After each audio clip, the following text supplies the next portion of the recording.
All right, I am live again. Oops, I need to pause that. All right, welcome to HUMANe Mind Live, episode 113, take 2. Let's try this again. Last night I started, and about 2 minutes in, I got a call from my boss, which usually doesn't happen on Mondays and Tuesdays. But apparently there was some kind of issue, and he was needed me to help him run some tests, and I was like, oh, this should be something that we can, this should only take a couple of minutes, so I paused the stream. I was hoping to be done with all of that in about less than half an hour or so. We ended up working on it for about an hour and a half. So I was like, yeah, whatever, we'll just cancel the stream, not gonna finish that tonight. Okay, so this is, I guess I said the episode 113. Title of this one is Eugenics, and I think I am spelling that wrong. Again, I have to read that out and be ashamed of my jokes or whatever that is. I don't know where I like. It's one of the things I enjoy, but I hate that I enjoy it. It's misunderstanding words or how they're spelled. So there's a couple of I've got a list of things like that written down where it's a word, but it is a word that means something, but if you just heard the word by itself, you couldn't, or out of context, you couldn't be sure if it was like, wait a minute, is that one word or is that two separate words put together, which have a whole different meaning from what the, anyway, that's,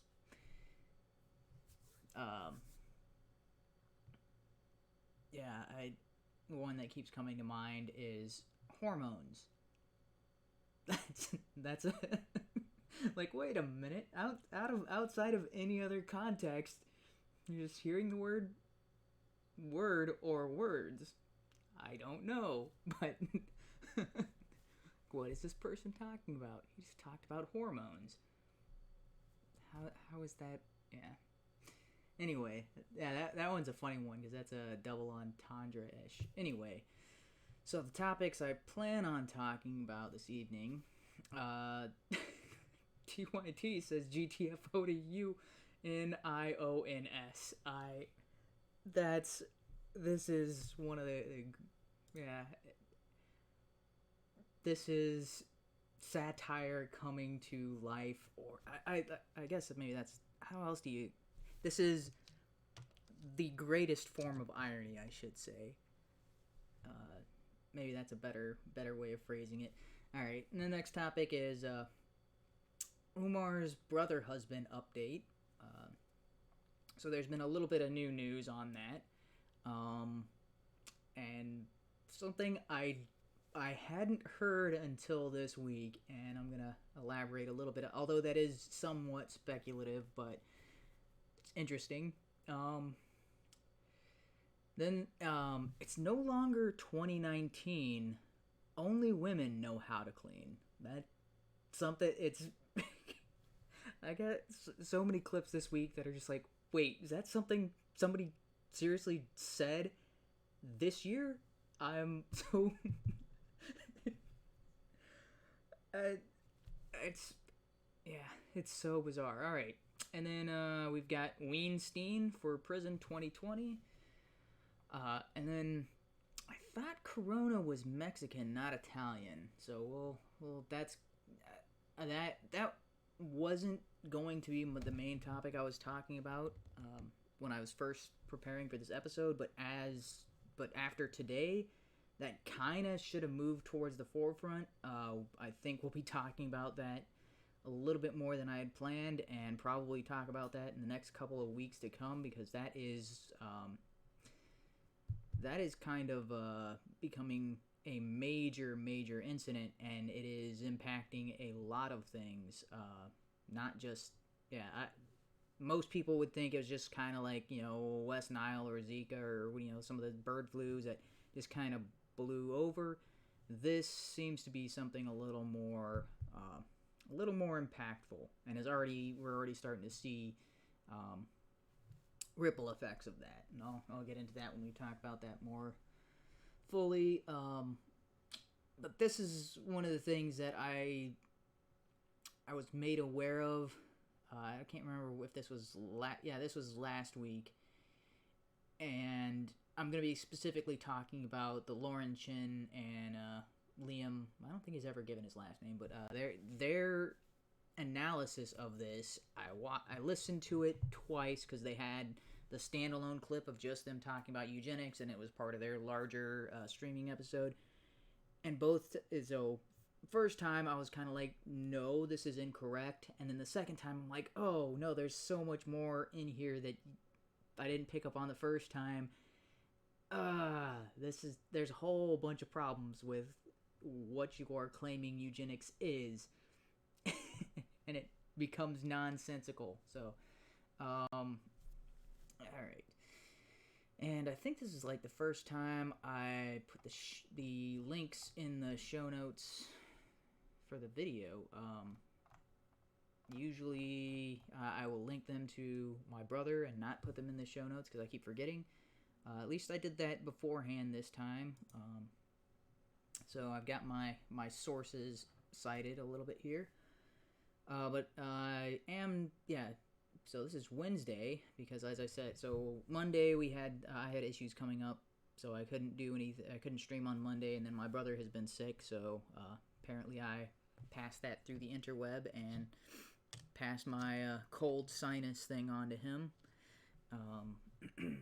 So he's been sick for the past couple of days, and so he texted me on Monday saying, yeah, I can't make it, and I was like, oh, I was just about to text you and say, no, I've got work stuff to do, so that didn't quite work out for either of us. And then Tuesday night, I got interrupted. He was still under the weather. And tonight, I'm on my own because he has other plans. But just going to kind of... Oh, man. What happened to my camera? I guess I must have bumped it and knocked it off a... Anyway, so let's just get into the first story here, which... Let me pull that up. So the TY... Okay. Alright, so I saw this on Crowder, so I've got a clip queued up here from them, but this is so ridiculous. Last week, of course, the Young Turks announced, the workers announced that they were going to be planning to unionize. So before we get to the response... Okay, so that right there, not so humorous until you I mean, mildly humorous, maybe just hearing, oh, okay, so businesses, their employees are announcing that they're going to unionize. And you're kind of, I'm just thinking, from a leftist perspective, I can see them being like, oh, yeah, great, yeah, unions. But from my perspective, I'm like, dude, unions are terrible. I don't even agree with the idea that unions served a purpose back in the day. I mean, I used to be of that mindset that, oh, unions used to be beneficial back in the day, and then they outlived their usefulness, and now they're just kind of a leech on companies.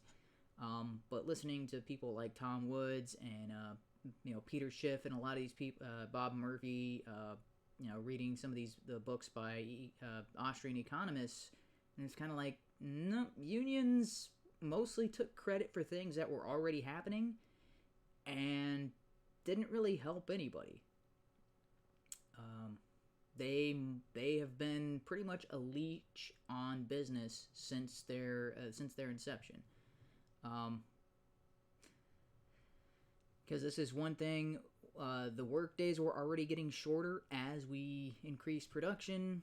The idea of a weekend was proposed and implemented long before unions actually got around to making it mandatory.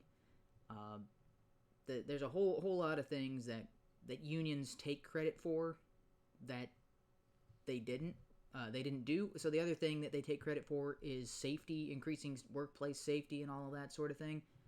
But you can see they've done graphs and they've got trend lines of workplace fatalities and accidents on this decline, and then there's the introduction of unions as being the dominant, and that trend line keeps the same.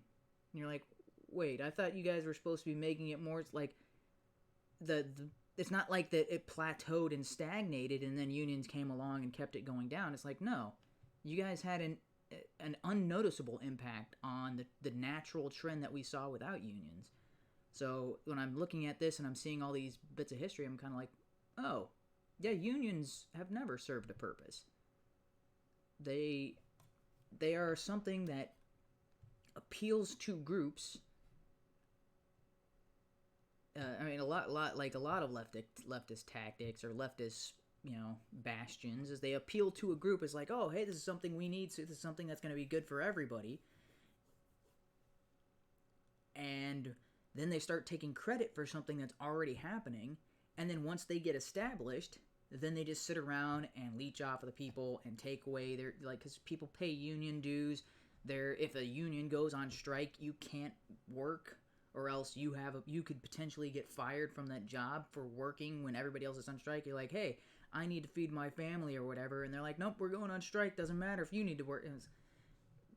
It's silly, and so that I understand the idea. Oh, and I guess this kind of goes into something else. I recently watched a film called Sorry to Bother You, and that was one of the.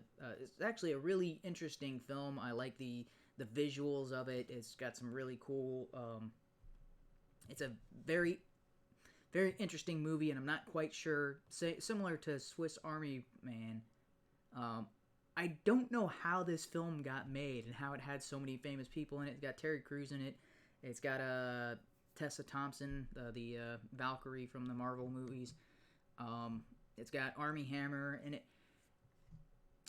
It also had, I think, Forrest Whitaker.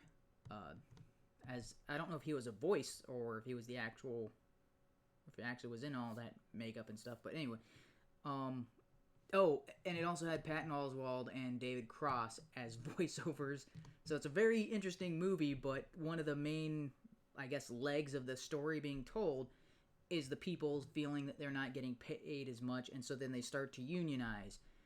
And that's kind of and I was like, the whole time I'm watching, I was like, I want to like this movie. It's got a lot of good things. It's very creative. It's it's humorous, although this right here, you guys are screwing yourselves in the foot. And the guy who is the main character ends up getting a promotion while they're threatening to strike and all that sort of stuff. And he moves on to the higher floor and starts making more money.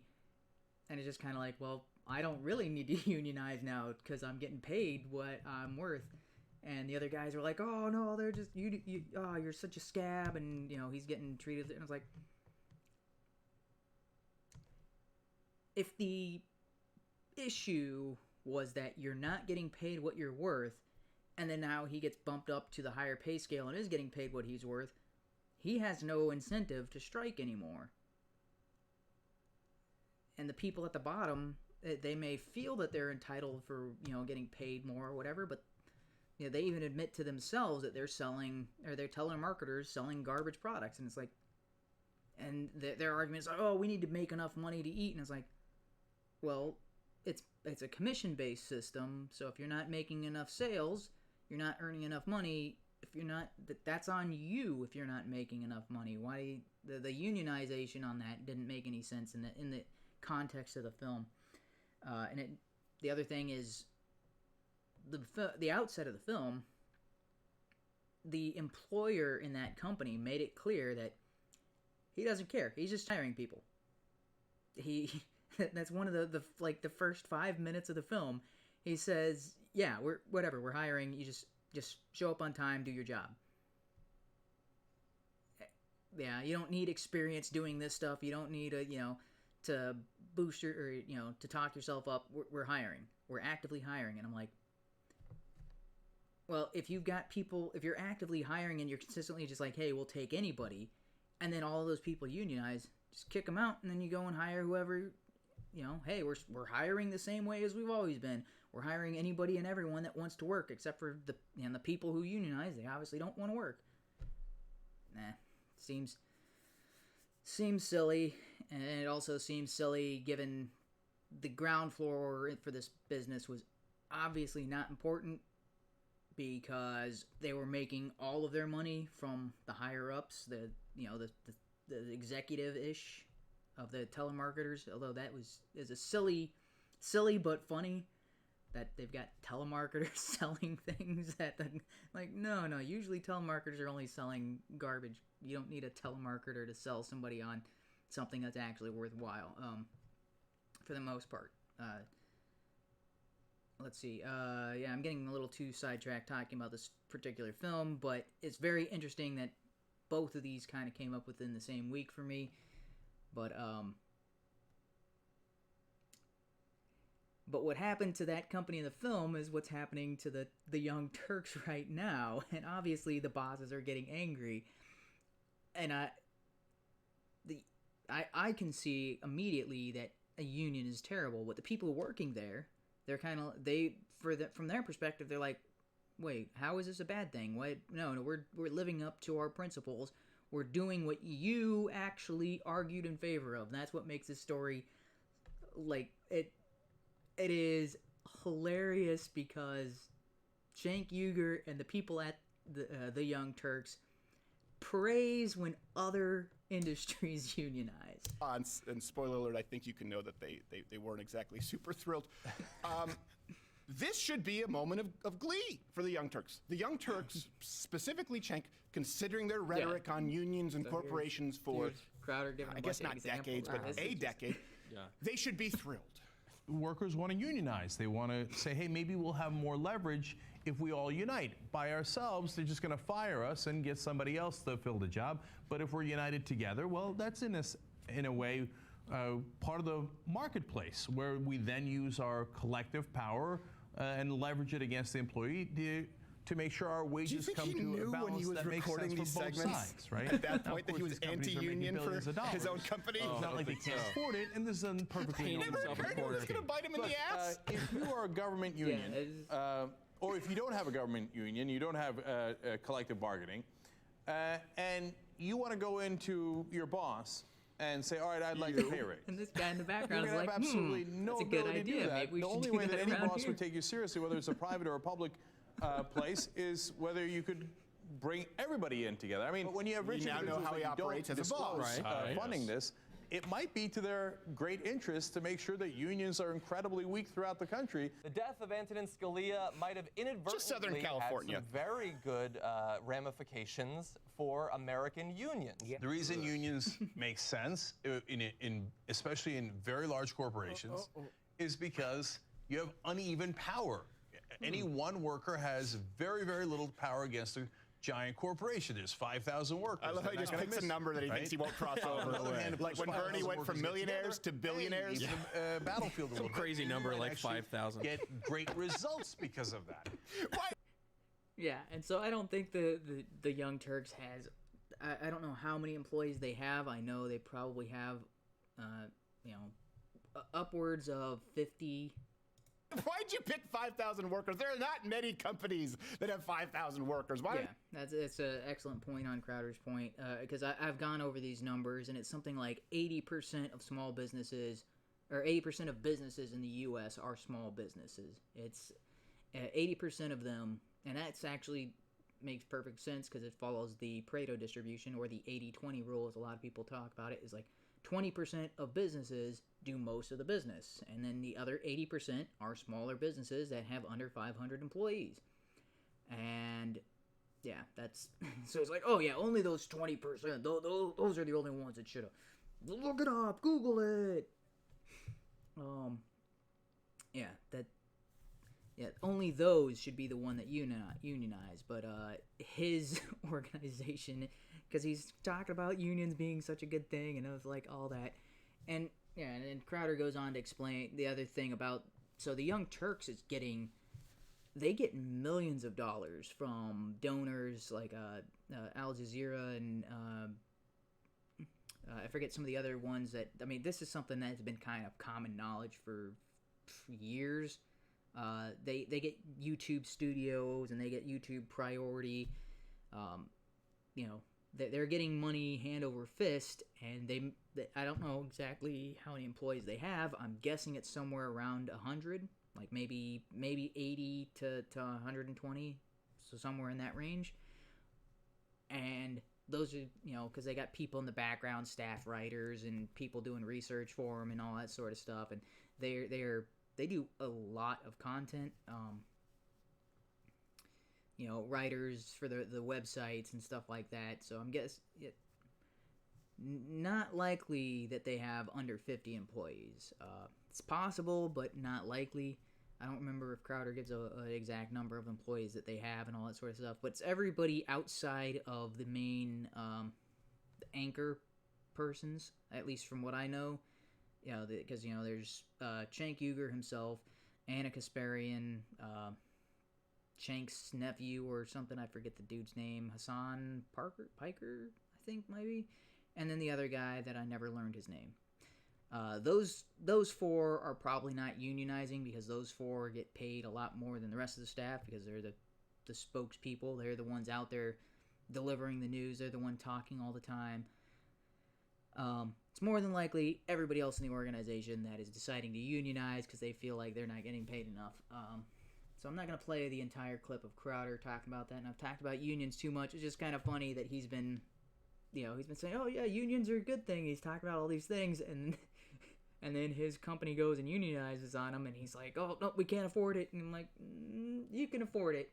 You just are bad at what you do if you can't afford that. I mean, I guess maybe he's paying the other, like, his anchors millions of dollars a year. I don't know. Yeah, I don't know. Because, I mean, Crowder's got a much better setup. I mean, he's a better host and it has better content. I mean, I don't know if you've been watching or, if anybody who listens to this channel also watches any of Crowder stuff. They started doing these really, really well-made movie parodies, and they're doing like one a week. It is insane. And the production quality for these this is kind of stuff you'd expect to see on, multi-million-dollar shows on Comedy Central, and yet these guys are doing it on, for a fraction of that in their studio at his house, or I guess maybe it's not his house; it's a studio out somewhere around where he lives, because he's mentioned that they used to have a studio in the basement and then they moved it around anyway, but they're doing it on a fraction of the budget. The guys who are doing the special effects, I mean, they did a Saving Private Ryan parody, a couple of them, because they had the D-Day scene, and then they had the scene where the medic was shot, and I was like, yeah, that's the kind of stuff that you would like. The quality of that is similar to the quality you saw on Key and Peele, and I can't think of any. Well, Key and Peele is kind of like the top tier of parodies or sketch comedy on Comedy Central that I'm as far as like production value. And I was like, yeah, this stuff is the stuff that they've been doing recently is on the same tier. The Young Turks doesn't have anything that comes close to that. It's just them sitting in front of a desk. They don't even have like the ticker tape at the bottom or like pop-ups that'll come up on the screen, because SNL does that, right? They got the guys at the news anchor, and they'll have, whenever they're talking about a story, they have the overlay. As far as I know, TYT doesn't even have that kind of effects, and they just do regular news-ish broadcasts, and they got millions of dollars worth of funding. And Louder Crowder is funded by viewers like you, like what PBS's tagline used to be, or at least it probably still is. I don't know. I haven't watched PBS since I was a kid when they had like children's programming on there, like Sesame Street and stuff. But yeah, his company is not making millions of dollars a year, and from outside sources. More than likely, I'm thinking he's running his entire business on under $500,000, which, considering he's got 15, well, I think he's got like 18 employees now, that's not a whole lot. It's even so, because what he's talking about is he's paying his employees probably around $40,000 to $50,000, which if his company is making around $500,000 a year, and he's got 10 employees, well, there goes the entire budget for the show. So maybe he's close to $1 million, but then again, that's considering he's like, I think he said he's got 13 employees now. I think they're up to 13, maybe 18. And if you're considering all of them are earning over $30,000 a year, that's to be able to fund that entirely through donations and through sponsors. Like, so they do have sponsors, and the Walther, the Black Rifle Coffee, and all that sort of thing. But I mean, I don't know how much they're paying for advertising on his show, but it stands to reason that likely his show is not earning more than $1 million a year. And yet TYT, there's physical records for this, that they've been donated tens of millions of dollars from from other organizations and stuff like that. It's like, yeah, if that's even if he's got that, depending on the number of employees that they have, which I don't know for sure, but it's like, how are they not making money at TYT? That's what doesn't make any sense, considering their content is monetized and is promoted by YouTube, so they've got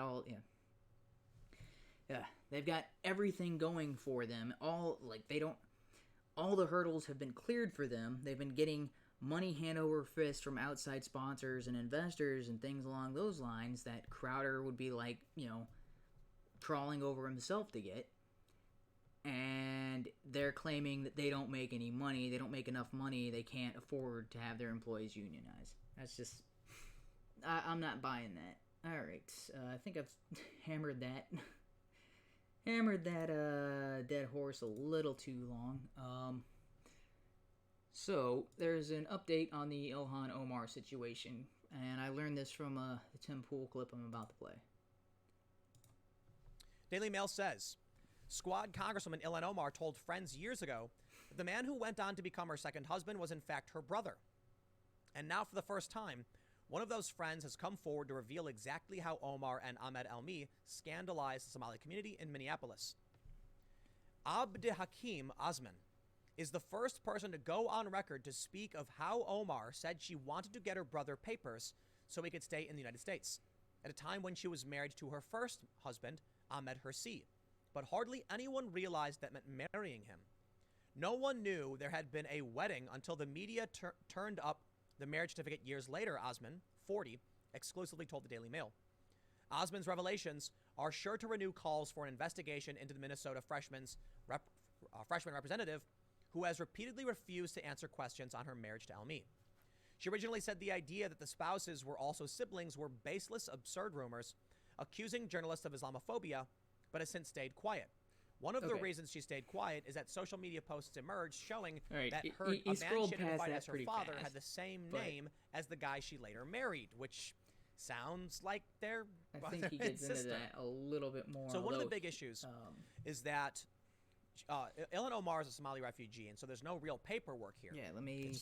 Theory is that when she moved guy Ahmed that I've already covered on this. But she did on social media identify some guy with the same name as her dad. It's really, really weird. I guess, because spokesman husband Hersi in 2002 in a Muslim ceremony with the state. Their first child, Israel, was born Osman, who referred to Hersi by his nickname Southside throughout the interview. People began noticing that Ilhan and Southside, Hersi, were often with a very effeminate young guy who spoke in Somali through an interpreter. He was very feminine in the way he dressed. He would wear light lipstick and pink clothes and very, very short shorts in the summer. Okay. So Tim Pool just keeps reading through that, and I heard him. I'm like, wait a minute, what? And so one of the pictures that was earlier in this video that he just kind of scrolls past is Elmi. Let's see, where was that exactly? Oh, that's a little bit before that. All right. Since state. Yeah, so right there, he scrolls past it, but okay.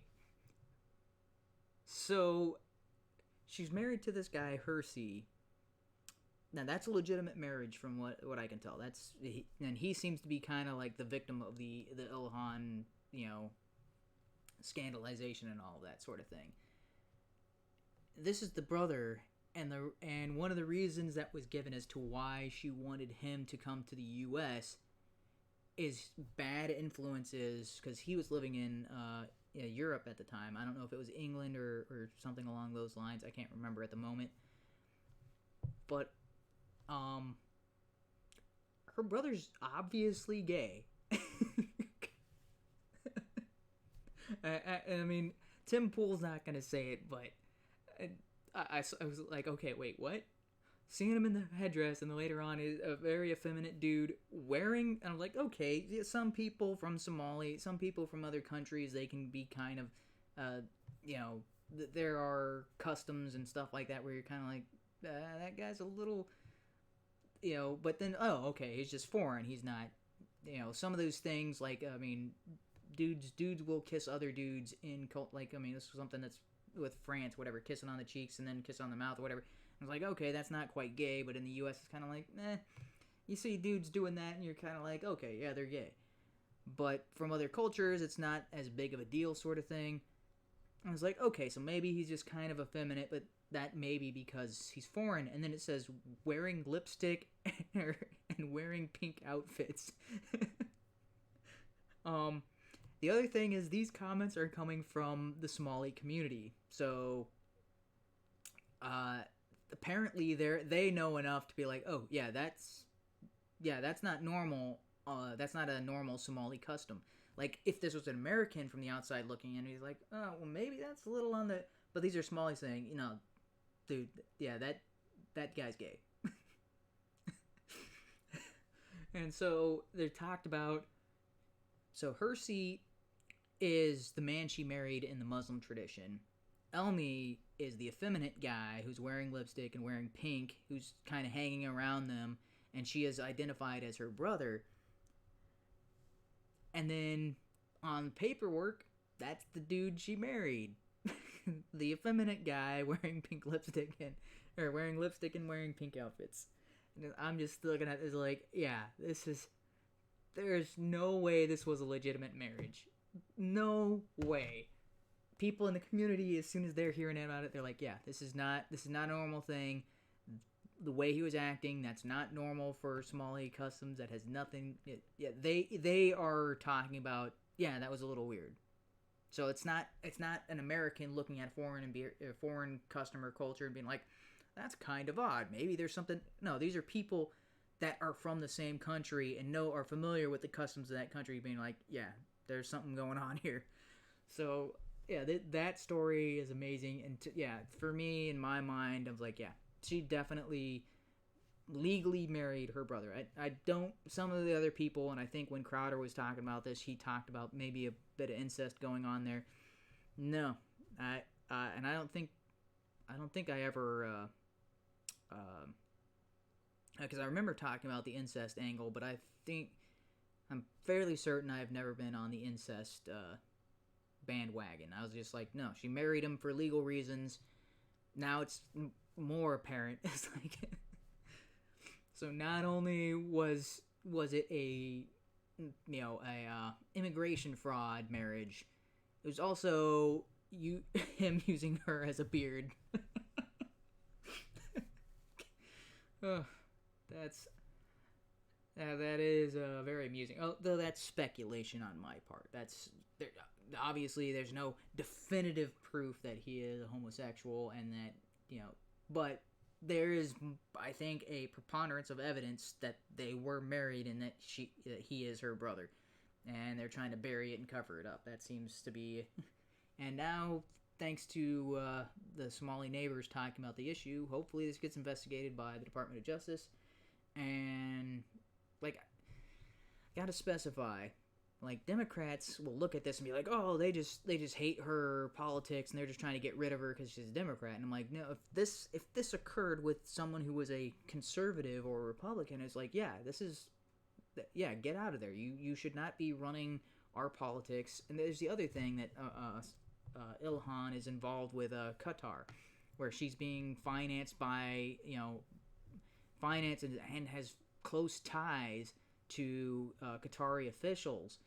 And Imam Tahiti has documentations and has gone on record talking about that, and he's been talking with other people who have also that he had dealings with the Qatari government that talked about Ilhan's association with him. It's like, yeah, there's so much information, and it's not digging up dirt on her because we don't like her politics. It's like, no, don't like her politics, but yeah, vote her out. But this is like, this goes beyond that. Because, I mean, you don't hear people talking about Ocasio-Cortez like she's corrupt and, and needs to be kicked out for, I mean, there's possible campaign finance violations and all that, but nobody's making a really big deal about that and saying she's corrupt and needs to be kicked out over that, at least from not what I've heard. From what I understand, any kind of campaign violations that were around the Ocasio-Cortez were not something she actively did. It was something her campaign manager did. And so that should be on him and all that sort of thing. She deserves to stick out the rest of her term and continually be an absolute moron and a blithering idiot, and eventually she'll be replaced by at least a Democrat who's not a moron. That's the more likely case. And if and then the next person that takes her spot, nobody's gonna be like, oh, evil, and married her brother, and is working with a foreign of. No, these are not made up stories to try to take away her power or kick her out of office. How many other Democrats are there? Excuse me, new or otherwise, that have. Man, I don't know where those came from. New or otherwise, that people have been doing smear campaigns on. No smear campaigns. It's just Hirsi Ali. So apparently it's just her that they want to make all this fuss about. It's like, no, she's the one doing illegal things, having a history of corruption on multiple instances of corruption, using her own finances to pay for her new boy toy, being religiously married to one guy, having kids with one guy while being legally married to another, filing taxes with the man she's religiously married to while being legally married to her brother. There's a whole dealings with Qatari officials, being financed with them. So there was something along the lines of somebody from her family that was put in as was given an official. A position close with the I don't know if it's a prime minister or president of Qatar. Somebody, and in her immediate circle, whether it's family or friends, I don't quite remember right now, but I think it was somebody in her family, like an uncle or a cousin or something like that, has a cabinet position with the Qatari government. It's like, yeah, that's a conflict of interest right there. That at least that should be. I mean, this is. Well, he was given that position after she was nominated, like after she won the election to become a House of Representative. He wasn't even a member of any other kind of party in Qatar, wasn't anything. And then as soon as she gets nominated to, she's now a representative, then he gets, a membership in that organization. It's like, that's, hello. I mean, maybe that right by itself is not proof of corruption or of foreign influence, but that raises so many red flags that at least there should be an investigation of okay, whatever, it's all in the up and up sort of thing, but that doesn't seem to be the case.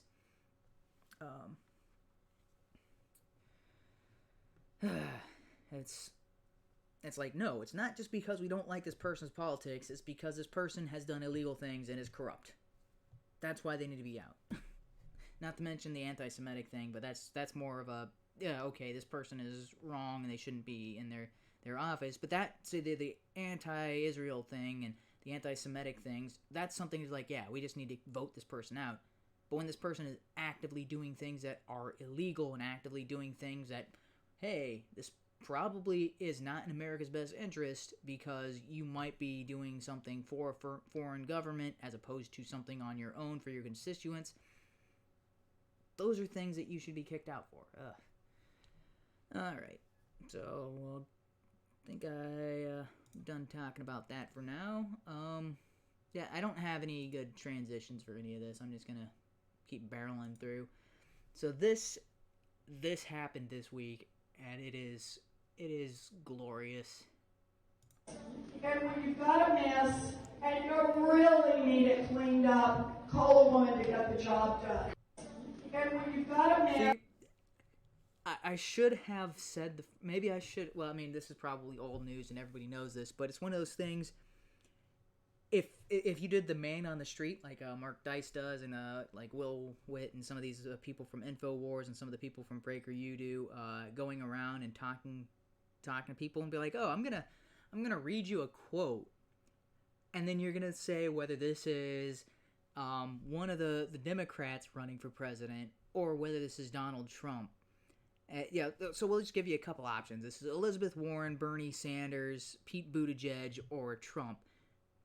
When you got a mess and you really need it cleaned up, you call a woman to get the job done. How many people would respond to Elizabeth Warren if you asked them that on the street? Just giving them the quote. No, like the majority of people are, oh, Trump, I can't believe he would say that in 2020. It's just... Now, don't get me wrong. I agree with the sentiment, and so like you can see Mark Dice the next reply underneath here, and I'm not signed in. This is just what anybody who doesn't would see on Twitter. His reply is, "Make me a sandwich while you're at it." I don't understand. Like, these are the people who are supposed to be anti-stereotype and women can do whatever they want. And here she is, like, paying into one of the biggest stereotypes. And I was like, what? Oh. Yeah, when you got a mess and you really need it cleaned up, you call a woman and get the job done.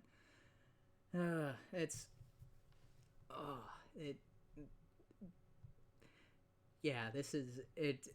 Trump's gonna win by a landslide. It's not going to even be close. And the other thing is, I was trying to find this clip, and every time I searched for, Warren talking about this sort of thing, and even, this is at a Las Vegas union thing, I mean, everything I searched for, I mean, like the top 2 pages, none of them were referencing this. And I'm like, I'm looking for the exact phrase where he says you call a woman to get the job done. And I can't find this clip. I mean, I must have spent like half an hour trying to find this clip, and I'm like, how is this getting buried? This is only a couple of days old. This is February 18th. So this is, what, like about a week old? And it's just buried by all this other stuff, and a lot of the top results are just Elizabeth Warren and her YouTube channel, or her, not her YouTube channel, her campaign's YouTube channel or whatever. All this stuff burying this, and I'm like, I'm looking for an exact phrase. I should be able to find that easily. So I had to go to other sources that linked to this Twitter, and I'm like, okay, now I finally got a video to show, because without the video, you'd be like, no, there's no way that this happened in real life. But no, it happened. This is something she said. Not a month ago, not even last year, not years ago. Something she said last week, and it's just... Now, again, I don't have any problem with her saying that. I kind of like, well, yeah, if you've got a mess, women tend to be, tend to clean more than men. It's just kind of one of the things. But I don't have a problem with that. But the thing is, Democrats and leftists do have a problem with that. And yet, yeah, it's just one of those, it's a goofy thing. It's like that in traditional marital roles, the man goes out and works, gets money for the family, the woman stays home, cooks and cleans. That's traditional roles. And these people are supposed to be against those traditions or roles because, they keep women down. And here she is talking to a room full of women and telling them, oh, yeah, by the way, you're supposed to, women need to clean. The hypocrisy on display is what makes that funny, not necessarily the sentiment or the actual words themselves. All right, and then some really good news this week. Harvey Weinstein was found guilty. So he didn't get the full sentence, but I mean, a lot of people are talking, oh, it's not as bad as it could have been. I'm like, no, he's a convicted rapist now. He's got a, you know, he was acquitted of something like predatory rape or something along those lines, where they were talking about like a history of it, or which to me, that I don't understand how that would be a worse charge exactly. I mean, guess that would, the penalty for that sort of thing was life in prison, but he's 67 and he's gonna get, I think it's 23 or 25 years. Yeah, it's 25 years.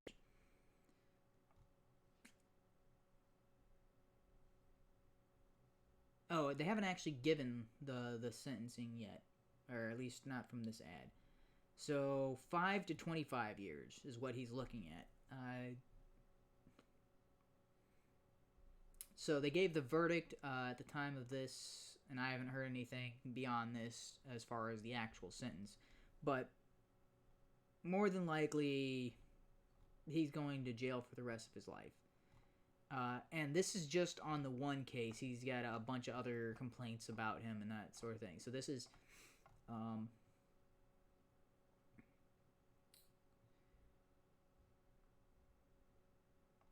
me see if it says anything about this.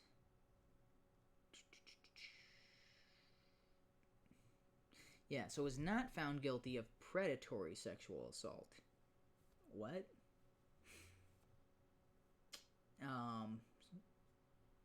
So he was acquitted of first-degree rape against man, but was found guilty of rape in the third degree. Now, I don't remember, I don't know what exactly the degrees of rape, and that's kind of, I think that's different from state to state.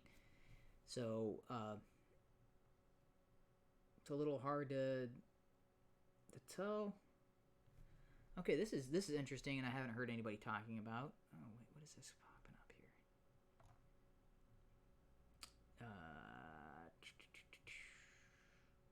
Alright, sorry. The ad is moving. It was distracting there. Okay, so the jury... So I haven't heard anybody else talking about this, but yeah, it was a jury of 7 men and 5 women. And this is, like, go and try to explain that to college culture, where they're like, oh, yeah, patriarchy protects men. And I was like, no. This was, like, majority men. Granted, not by a whole lot. But, at least half of those men voted to be like, yeah, this guy's a rapist. So I mean, I think it actually, I'm not sure if it needs to be unanimous in cases of rape. I know it needs to be unanimous for murder, but all right, I'm not gonna, because I mean, I hadn't read this whole article. I guess I should have before, but I was just looking for something that kind of gave the brief overview of the story, and I'm not going to read the whole thing like Tim Pool tends to do, but this is good news for everybody. It should have happened a lot sooner. This is, it was one of those big open secret. People were making jokes about it, like, for years, and it's about time this guy actually, some justice is being taken for this guy. So, the Harvey Ween is going to be getting a pounding in prison. That is, if not beaten to death. That's not something I am advocating for. I'm just saying, yeah, rapists and pedophiles do not do well in prison. So, because it's one of those things, like, even prisoners understand those guys are despicable. Like, even people who have been, who murdered people, do gang shoot-ups, and, had people OD on them and that sort of thing, they still look at rapists and pedophiles and be like, yeah, you guys are worse than us. So, don't know what's going to happen, but, I mean, he's rich, so he's probably going to be put into solitary confinement, and then cameras are going to mysteriously malfunction, and then he's going to, somehow manage to commit suicide, maybe. I don't think that's going to happen, because I don't think he has any dirt on Clintons. Alright, but it's good news that he's behind bars, and it looks like he's going to stay there, and I think there are other, because let's see, I think it said there was 80 women who have come out against him, claiming counts of rape. So here's the other thing that was that's really bizarre about this case is there was an Italian model. I don't know if it was Annabella.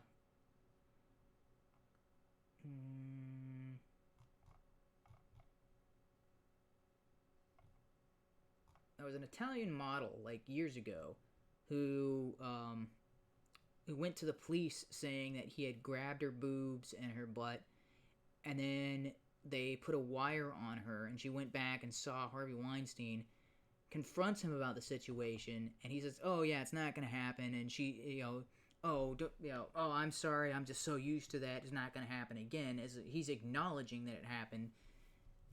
And it's not her making up stories. He's, on the record. They've got a recording of him talking about, "Oh, yeah, that happened. What you are accusing me of did actually happen." And for some reason, that never went to court, or the people that should have been prosecuting that did not prosecute that. All right, so. It's good that he's finally getting justice. Should have happened a while ago. There's a whole lot of other stuff, and so this is probably not the only case that's going to be brought against him where he's going to be found guilty.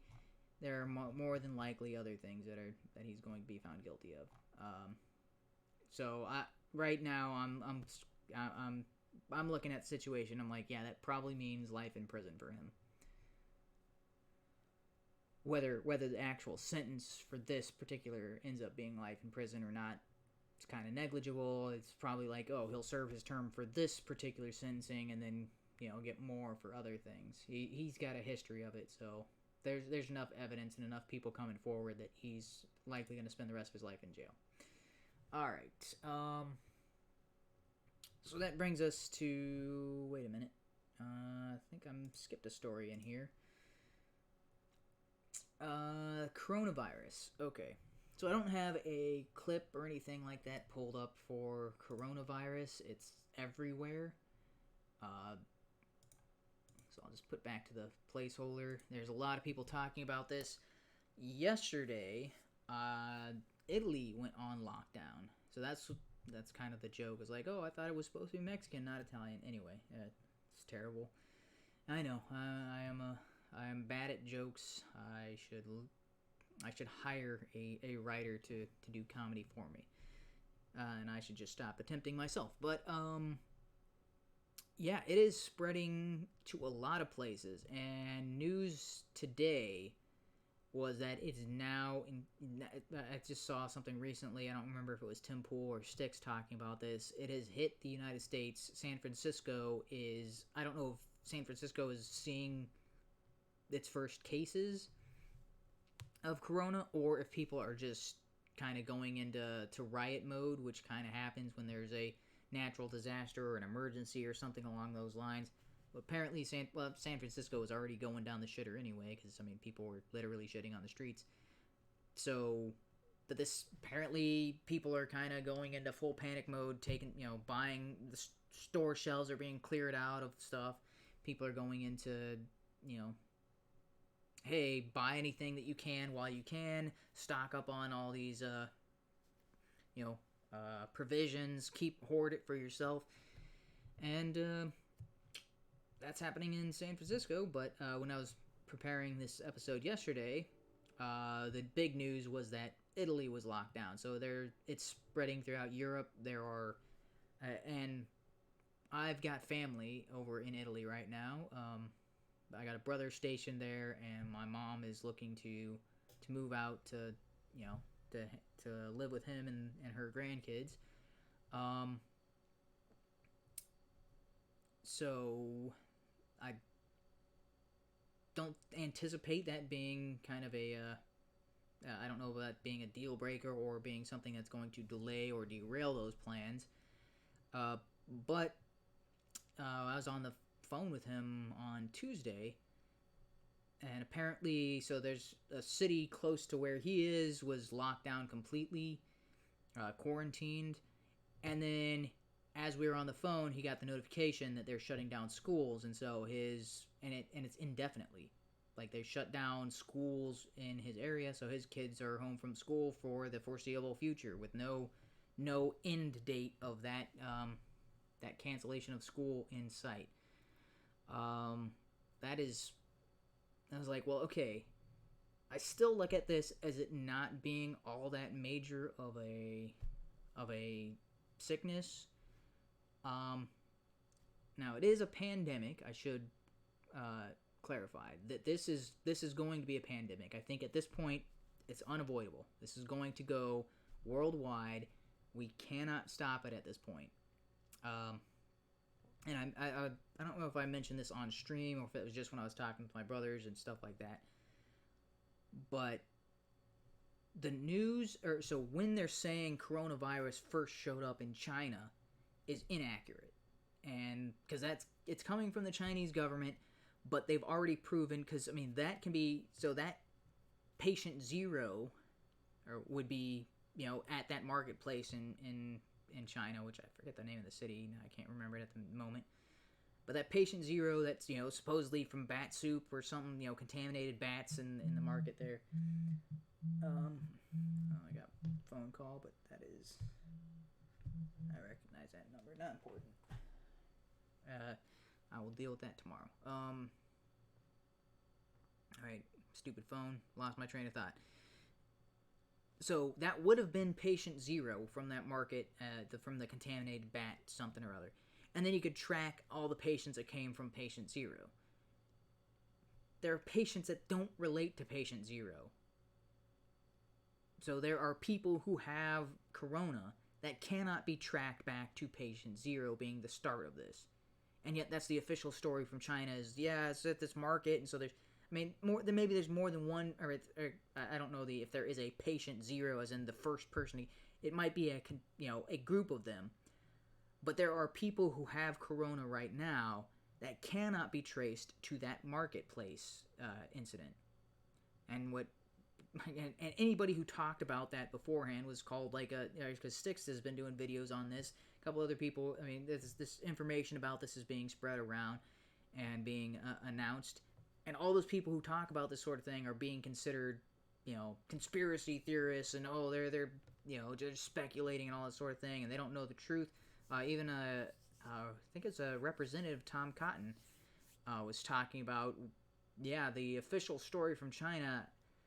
Maybe that's true, probably that's true, but we should be looking in the possibility that it's not true, and that there are some other source is the reason that this virus is going so, you know, is spreading so fast, and is, you know, it's outside of China's quarantine.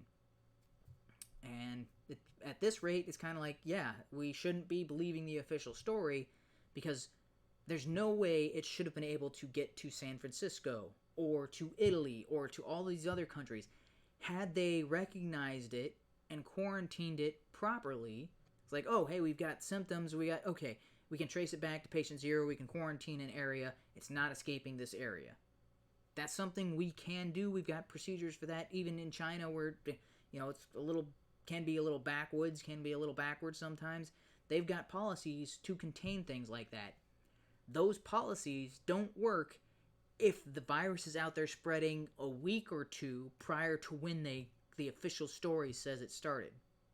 That means they've got a week's worth of other patients who have symptoms, or who may or may not have symptoms, but have the virus, that have been going around spreading it to other people, and those other people have been allowed to leave the country and go and spread it to other countries and spread it to and then it just keeps, and now we're at a point where they can't track it back to, there's too many other places where this is happening. It's nearly impossible to say, this all started from somewhere else other than this market, and we screwed up. And that's what it looks like. It looks like it definitely started from someplace other than that market. I know some people will claim it's putting on tinfoil hat. I don't think so. I think this is putting on my deer hunter hat.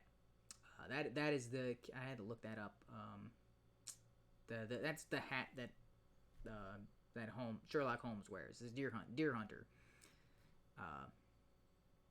So the deer hunter cap, That seems more appropriate when talking about, yeah, the official story doesn't make sense. It's simple deduction. It's, elementary, my dear Watson. This seems to have come from a Chinese lab. Even the market that they claim is somewhere close to that lab that actually had corona, was studying coronaviruses. This seems to, now whether this is a deliberate distribution of that virus or whether it's an accidental leak of that virus, that's not known yet. That's speculation. But that lab where they were actively studying this coronavirus, because there's various other coronaviruses. This is just, I think they call it COVID-19 is the acronym, or is the name of it. That means there's at least 18 others coronaviruses. So this is this is version 19 or virus 19.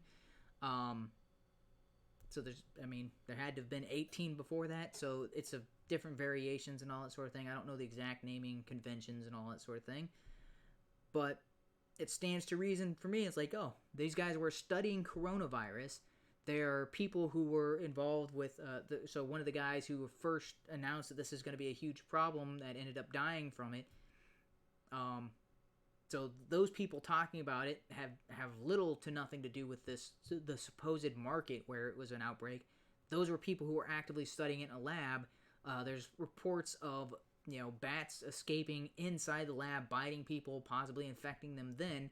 And then these people going out and being released by the lab and, oh, everything's fine. And then they go out and they go and interact with people. This definitely seems like a huge failure on so many levels in China. And they're trying to cover it up. It's like, oh, this is something we couldn't have predicted. Oh, it's just some kind of contamination at a market we had no way to test for. And now it's out there. We contained it. And, it found some way to breach containment. No, this definitely seems like this is something that is deliberately China's fault, but that's kind of, the milk's been spilled, the cat's out of the bag, you can't put the genie back in the bottle. From what I can tell, this is going to go worldwide. Now, this is not end of days, doom, plague, gonna wipe out, it's not, alright, some people are comparing this to the bubonic plague and things like that. And I was talking with my brothers about this, and I'm like, dysentery used to kill so many people. Dysentery doesn't have a big death toll in modern America, in the modern world. It still has a pretty significant death toll in, say, like Africa or third world countries, or even parts of China that are very rural. I mean, it's possible that it has a death toll in American rural areas, but it's...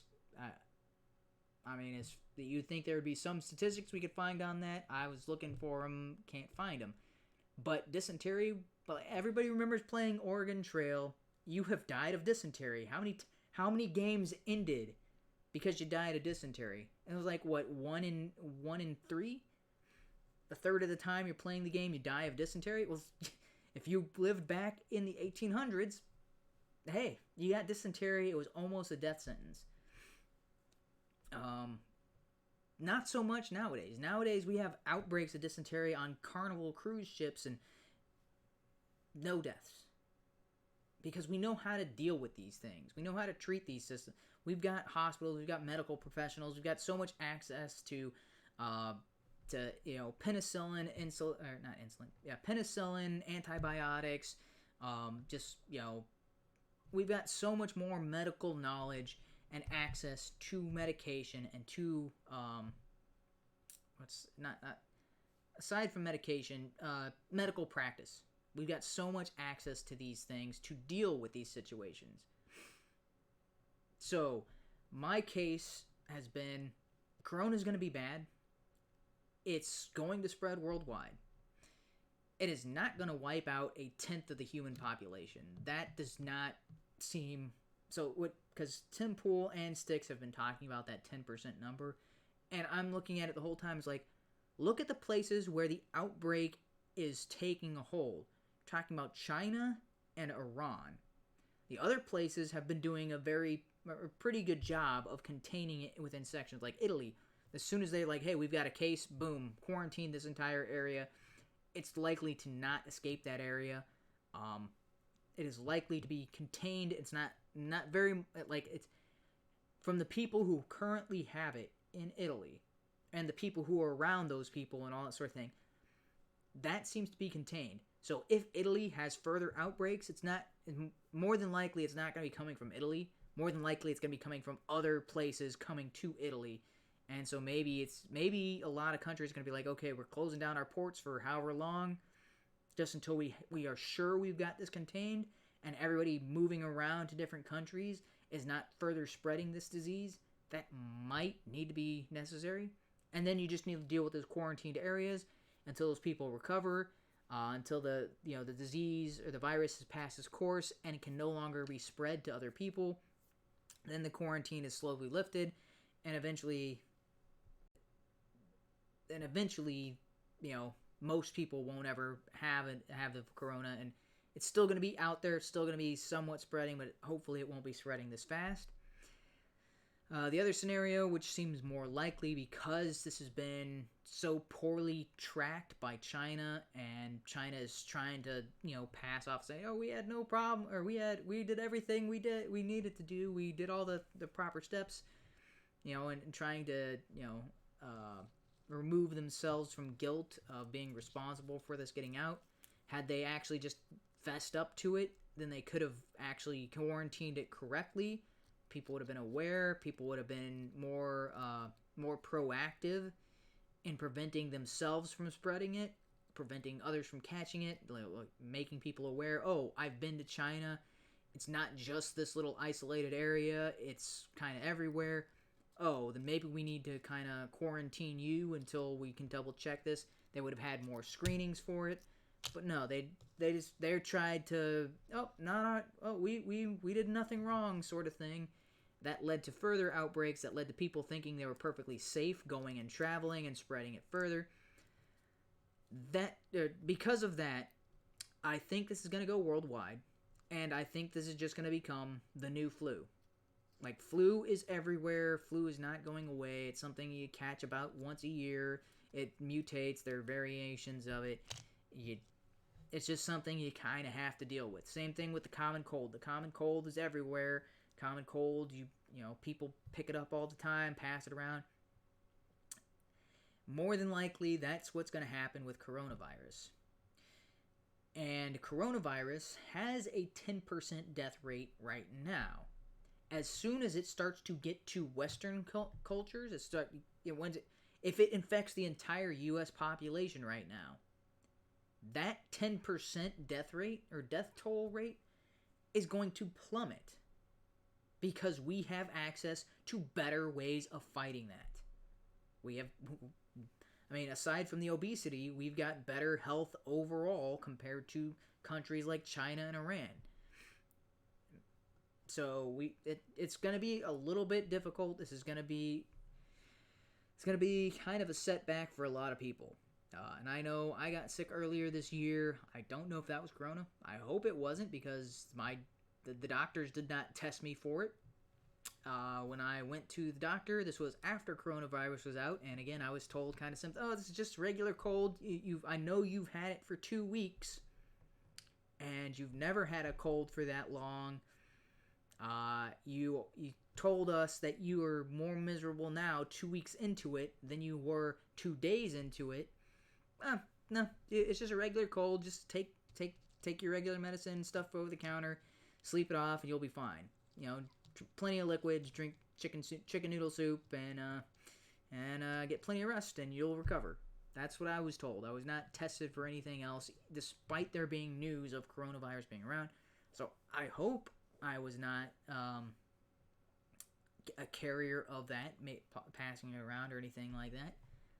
But it's very difficult to tell. Very difficult to tell whether you had it or not unless you've actually been tested for that specific virus. I think now this is blown up so much that people, whenever they come in with regular cold symptoms, they're actually going to be tested in the U.S. It'd be like, okay, we think you just have a regular cold, but just to be on the safe side, we've got to check you for this so that way you're not spreading this. Because the main difference between corona and a regular cold or a flu is this is far more infectious. That's what we've seen.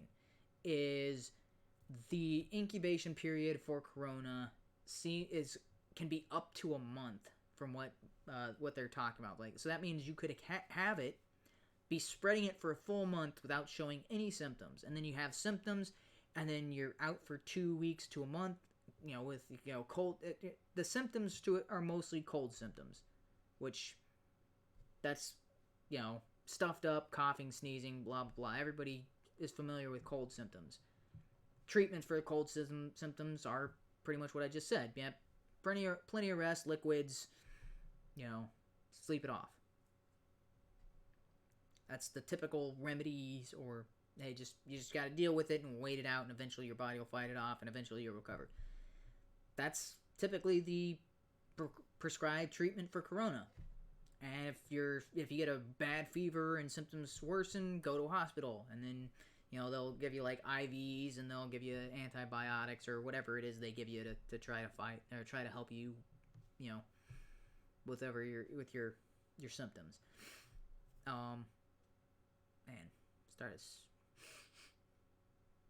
Maybe that's because I'm talking about disease. It's the hypochondria coming up. I was like, uh-oh, my nose starting to get stuffed up. Gonna start sneezing and coughing. No. So this is more than likely going to spread worldwide, and there's no way to stop it. And this is just going to be the new flu, the new cold. From what I can tell, more infectious than either of those. So it's going to be something that's going to be... Because sometimes you can go a year or two without getting the flu or a cold. Hey, some people get lucky. Some people just don't encounter those in a year. I usually get sick once or twice a year. I think with the exception of last year I got sick like 6 or 7 times. It was ridiculous. But most years it's once or twice, and usually it's for like a day or two, and then you're back on your feet and everything's fine. Last year I was out like 6 or 7 times, and then this year it was like 2.5 weeks. Ridiculous. So maybe that's a sign that I'm not in the best of health, and I need to get back into an exercise routine and get myself healthy again. Wow, it is only 8:25. Am I like cruising through this like much faster than I normally would? Maybe. All right. Here I was thinking, it's like, oh man, it's got to be like 9 o'clock, and I've got to be. Yeah, I guess since I'm talking by myself, I'm cruising through this a lot faster. Maybe I'm talking faster than I normally would when my brother's here, or when I have somebody else chiming in and giving their thoughts and their opinions on things. But yeah, I see this as being bad. It's going to... It's not end of the world bad. Like, a lot of people are kind of going hysterical on this. It's like, oh, it's the end of the world. And people were saying it was the end of the world with bird flu, and bird flu ended up doing nothing. People were saying it was the end of the world when it was West Nile virus and that the blip on the radar. This is going to be more than a blip. Corona is going to be... Like I said, it's going to be as impactful as the flu and the cold. It is going to be a consistent thing that is going to disrupt our lives. And I don't think there's anything we can do about that. But this is going to immediately impact a lot of things. It's going to impact trade. This is going to impact production. This is one of the things is China is shutting down a lot of factories, trying to contain the virus, and like, oh, they're mandating their factories give people masks, and so they have to give them so many masks to try to protect themselves. Otherwise, they can't open the factory at all. But eventually, China's just going to be like, okay, we can't contain this. All right, everybody back to work. Just work when you can, and if you get sick, well, then don't show up to work because you're sick. That should be the regular. I don't know if that's the typical behavior in China, but that's the typical behavior in the United States. Is if you're sick, don't come to work, because then you'll get other people at work sick. Keep it to yourself. If other people at work get sick too, oh well, at least you weren't the cause. You weren't the one spreading whatever it was around the office and getting everybody sick. That's typically how it goes. You get sick, you stay home from work. You know, you go back after a couple of days, and then you go back to work. At least you're productive. And then if you happen to still be a carrier and be passing around to somebody else in the office, and they get sick, well, then they do the same thing. They go home, but at least it's not everybody sick all at once. Which, that may be something that's not avoidable with corona, because like I said, the incubation period seems to be very long, so you may not have symptoms that you're sick, and you may be spreading around to the whole office, and then maybe everybody gets symptoms all at the same time, and then your entire office is out for a week or two, and that means, that, or your entire factory, or whatever, your entire warehouse, your entire doctor's office, your entire school, whatever it is, maybe that's the case. Maybe that ends up being the new normal. But everybody is looking at this and they're talking about the death toll, and I'm like, to me, that does not seem likely.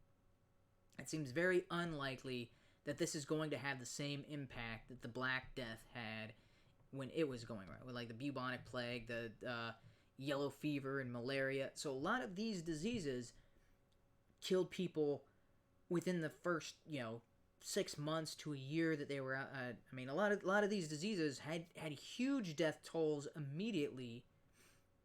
Corona is not on those same paces, because I think my brother was talking about this, like every 100 years. So like in 1820 there was a disease outbreak, 1920 there was a disease outbreak, 2020 there's another disease outbreak, and I'm like, 1920, I'm sure it was bad.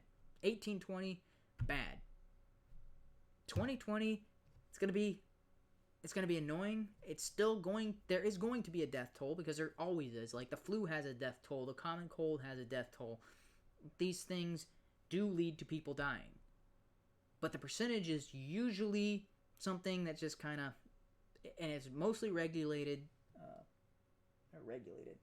mostly relegated, not regulated, mostly impacting the elderly and the young. People who are in between, like, so if you're not an infant and you're not a geriatric, usually you get sick, it's annoying, you recover, you move on with your day, you live your life. Now, back in the 1500s, you got sick, you got a 1 in 5 chance of living through this, or something along those lines. Like, the death toll for common cold and the flu were horrific back then. And they talk about the Black Plague and yellow fever, scarlet fever, all polio, and all these other things. It's like, yeah, they had a much higher death toll when they were a major threat, when we didn't have ways of fighting against them, when we didn't have ways. This was back, like, even in the 1920s, washing your hands regularly was not a practice.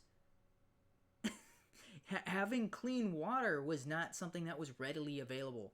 We've got running water in nearly every building in the U.S. And you're trying to tell me that, it's gonna be just as bad as it was in the 1920s? Are you, like, 1820s versus 1920s? Not a whole lot in the disease prevention. 1920s to now? Are you kidding me? How many medical advancements have we had in the last 100 years alone? I mean, it's exploded. We've found more diseases and more conditions than they even knew about back then. And we've also found more, like, treatments for those things that we found. The idea that this is going to be just as bad as those and possibly wipe out 1/7 of humanity or something insane like that. I'm like, it's going to be bad. Not end of days terrible. This is not going to trigger Armageddon. This is not going to cause a zombie outbreak. I don't know. Not likely to be that major disease that goes around and kills everybody. It is likely to be a major disease major virus that goes around and infects everybody. Now, there is the potential of this virus mutating and becoming more deadly. That would change everything. I don't know if there's any way to predict that. Right now, we just know that this disease is highly infectious. But the symptoms are currently involved in this pretty much the same as the common cold. So, and both Tim Pool and Styx were talking about this because this is kind of becoming a major thing, and because this is becoming like people are getting so paranoid about this. What's likely going to happen as soon as a city or as soon as it starts to go more worldwide and people start realizing it's more worldwide, you're going to see people going into stores, buying everything off the shelf, stocking up, hoarding things, same way people do before a natural disaster. So, if you're in an area where that's not going on, go and get yourself about 2 weeks worth of provisions, stock up if you can. And it's not because of the virus itself, it's because of people's reactions to the virus. Because the last thing you want is for your city to be shut down or locked out, and then you to go to, try to go to a grocery store, to a convenience store, and try to get stuff, and all the shelves are empty because your town can't get any imports, and everybody else is hoarding their food. So it's like, hey, just stock up on some canned goods, some dried goods, something that will last. And so this is something I think Tim Pool and Styx have both advised, and it's generally good advice all around, because I know Crowder was also selling kind of the emergency rations type kit. So you want something on hand that if you needed to, and that you could take, you'd have access to it. Just some kind of food, some kind and water. Just something to get you by. It doesn't have to be like, it could be 10 packs of ramen and like a 2 or 3 liters or 2 or 3 gallons of water. That's something that's pretty cheap. You could probably go to a grocery store right now, pay $12, and hey, there's your 2 weeks of rations in case of emergency. And then whenever they get close to the expiration date, you just use them, and then you restock that inventory and just have that kind of, hey, whenever, and then you go through that supply and keep replenishing it. So that way, you're not sitting with spoiled goods, and then you're like, oh, it's an emergency and I don't have anything good. All right, so it is about 8:35. All right, here's where I'm gonna get into Lauren Chin talking about this. And so I guess the setup here is, so she does go into the setup to this, but the setup is Richard Dawkins tweeted something on Twitter. A lot of people have been responding to that, and Lauren Chin and Liam, or her fiance, or did they get married? I can't quite remember if they're officially married or not. I think they're still fiance, but anyway, they started talking about this, and I heard this and was like, nope, not accurate at all. So I generally agree with her on a lot of things. Probably about 95% of what she says on the show I agree with. This is one area where I'm like, nope, you're both wrong. So that particular day, eugenics was trending. So, got out the popcorn to see exactly what led to that. And apparently, an entire conversation about eugenics was kicked off when Richard Dawkins, the mad lad, he posted this. He said, "It's one thing to deplore eugenics on ideological, political, and moral grounds. It's quite another to conclude that it wouldn't work in practice. Of course it would. It works for cows, horses, pigs, dogs, and roses. Why on earth wouldn't it work for humans?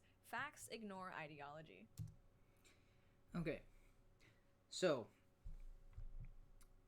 they read this, and they get a completely different...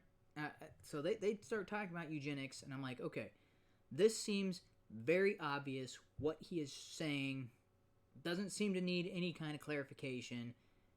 Okay, he's saying eugenics, it's one thing to deplore eugenics. Now, what they go on to describe about eugenics, I guess maybe I should hold off on this, but I do want to break down this tweet because it seems very obvious to me. He's obviously talking about eugenics, the same eugenics used by the Nazis, the same type of eugenics supported by white supremacists. He's talking specifically about government-mandated eugenics, sterilizing some members of the population, or forcing other members of the populations to breed. Because if he was talking about anything else, then it wouldn't make sense to deplore it on ideological, political, or moral grounds.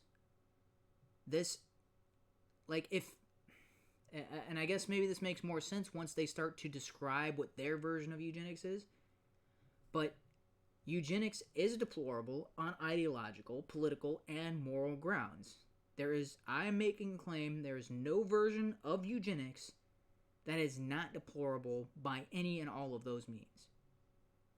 Eugenics is always the idea of forcing individuals to have children, or some individuals with good traits to have children, and forcing individuals with bad traits to not have children. Now, with the Nazis, good traits were, hey, you're white, so you must have sex. And this is something, there's historical records. The Nazis forced women to have sex with gorillas, hoping to make some kind of superhuman hybrid. That's not a myth, that's not something made up, it's not an internet rumor, there's actual documentation, it's something they did. Nazis sterilized black people. That's eugenics. When you say eugenics, nothing else makes sense when you talk about what that word eugenics means. They are talking about you either force members to have sex, or you ban or prevent other members from being able to breed. So you force certain members of the population to breed, or you force other members not to breed. It should be very, very basic. That's the definition of eugenics. There is no alternative definition of eugenics, and they're going to provide a definition of eugenics that fits this exactly and disproves what they claim eugenics is. It's so frustrating. So he's already said, so yes, eugenics, obviously bad thing. But it's quite another to conclude that it wouldn't work in practice.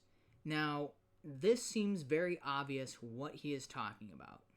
Because if you just think about what people have been saying over the past few years, people have been saying gender is not related to sex, and sex is something completely different, but then you'll have those same people argue that sex is not biological. I have been in so many arguments on Twitter, like this is like that, what's his name, McDonald? What's that guy's first name? The guy that from the UK or whatever that I debated on capitalism versus communism. He was on something McDonald. I can't remember her first name. Bering made a video about him, making fun of him, sort of thing, and yeah, he was somehow was added to the Twitter group that I was on. Yeah, he's someone who believes that sex is not biological. That's someone that I have interacted with. This is not someone who is trolling. This is someone who genuinely believes that sex is not biological. And I'm like, the definition of sex is that it's a biological characteristic. Male and female, those are sex categories based on their biological functions. How could it not be related to biology? So I've argued with that dude. So there's a whole bunch of, and they're basically arguing that science isn't real. And you can understand why people would get to those bizarre, stupid conclusions when you look at where their foundation, what they're being taught in schools and in high schools and in universities and colleges, what they're being taught about truth and reality, and it's all coming from this leftist socialist perspective. And a leftist social perspective, they may not say it this way, but it always comes down to there is no such thing as truth, there is only power. And in a world like that, well, if you taught that dogma and that ideology, then you start to think, oh, well then sex isn't real. The only reason we believe sex is real is because the power that the patriarchy forces this upon us. The powers that be are telling us this is the way. And if you look at it this way, it's those same group of people that Richard Dawkins is talking about. It's quite another to conclude that it wouldn't work in practice. There are people who are actively arguing that scientifically this doesn't make sense. So that's what I'm seeing here. Maybe I'm misunderstanding this, but it seems like this statement shouldn't need to be said. And I could understand why this would, why would he bother tweeting? Like, water is wet. And it's like, it wouldn't work in practice. Now, the way he's describing it, so I think he's misunderstanding, but based on what he says next, it seems very obvious the context he's talking about. Of course it would. It works for cows, horses, pigs, dogs, roses. He is specifically talking about if you breed two people who are tall, more than likely they will have a tall child. And if you breed two people who are very attractive, more than likely they will have a very physically attractive child. If you have two people, like say blue eyes is the good trait that you want, hey, you breed two people with blue eyes, their child is more likely to have blue eyes. And if their child and another couple have a blue-eyed child, and you're like, okay, well, now we've got two blue-eyed children, have those breed, their child is going to be blue. Hey, now we've got a whole group of blue-eyed children, and we're like, hey, only blue-eyed children can breed together. Now we've got an entire population of blue-eyed children. It's like, yeah, that scientifically, that like logically and scientifically, perfect sense. We've got examples of this in like you mentioned, dogs and roses. We do these with animals. We breed animals with certain features. We breed them together so that way their offspring have those features. And then we take those offspring and we're like, hey, this has a good trait, this has a good trait. Breed them together. Hey, offspring has both of those good traits. Bring in another one. And we keep doing this until we get the cows that we currently have, which are vastly different from the cows 100 years ago. Or maybe not 100 years ago, but 200, 300 years ago, cows were more like oxen. Bigger, less meat, more lean, roaming wild. Not like we have bred cows to be docile and pretty stupid. Much different from their actual ancestors. Same thing with dogs. We have bred dogs to be very stupid compared to their wolf counterparts. And a lot of them have horrible genetic conditions because of the inbreeding in the dog community, or amongst dog breeds and all that sort of thing. So when he asks why on earth wouldn't it work for humans, he is specifically talking about the scientific, that yes, we understand genetics, genetical heritage happens. So what Richard Dawkins says makes sense there. What my problem, and this is something Stefan Monalou raised, he says, of course it's quite another to conclude that it wouldn't work in practice. Now, Richard Dawkins is specifically talking about the scientific, and that's where it's a problem. Because it would work in practice, theoretically. In reality, it would not work in practice. If we actually started these programs of like, okay, these two people have good traits, we're going to breed them together and keep breeding them. It works for animals and roses. It would not work for humans because humans breed animals together. Humans breed roses. Humans would need to be in charge of breeding other humans. Which means if you're in charge of who gets to breed, well, so there's a whole bunch of other, like, how do you know which factors to select? Because what's good for what's good for white supremacists would be, hey, only white people get to breed. What's good for black supremacists would be, hey, only black people get to breed. Like, how do you come to some kind of conclusion? It's like, well, there would have to be some kind of standard of features that everybody would want.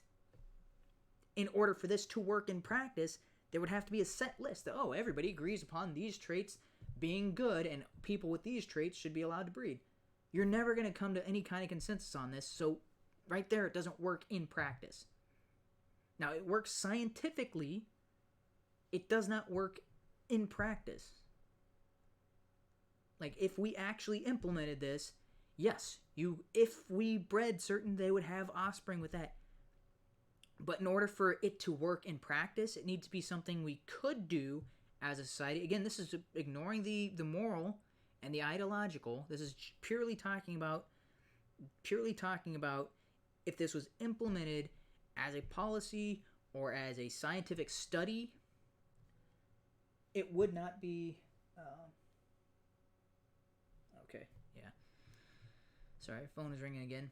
If there's... Even scientifically, this would not make sense for humans, because humans would be in charge of the thing.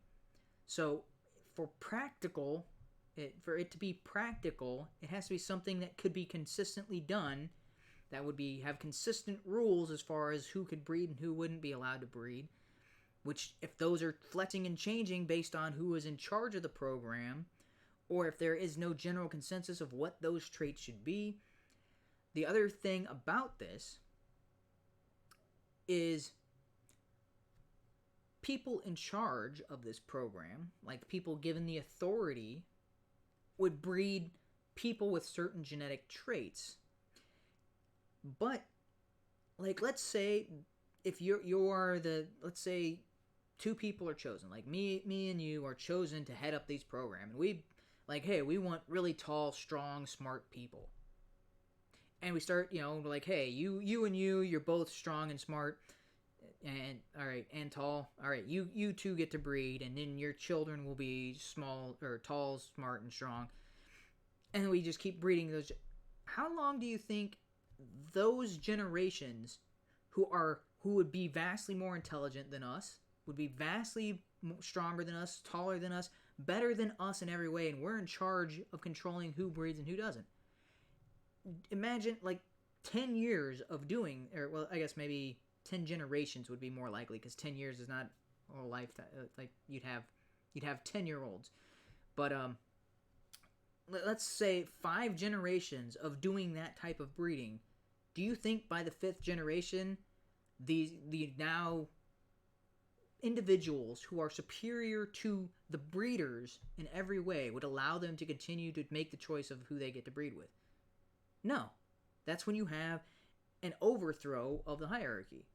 It's like, no, we're stronger than you, we're smarter than you, we are taller than you, faster than you, we're better than you in every physical metric, in every mental metric, every emotional metric.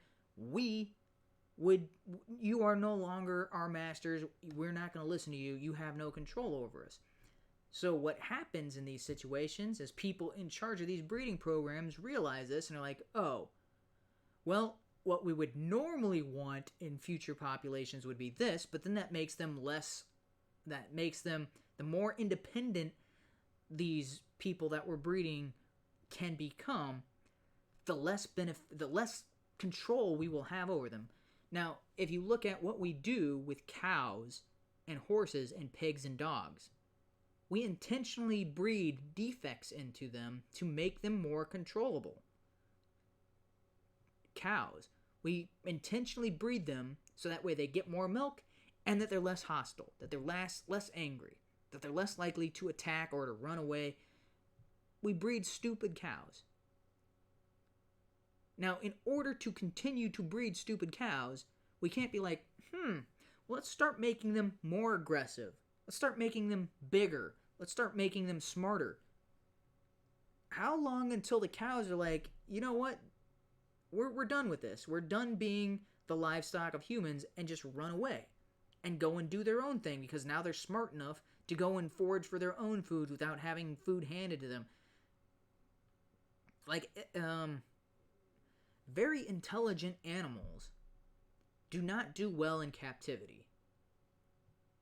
The more intelligent the animal, the less well they do in captivity. So that's been, I'm not going to go into, I don't have any statistics or anything, but that's just it should be a common enough, like, occurrences that we understand.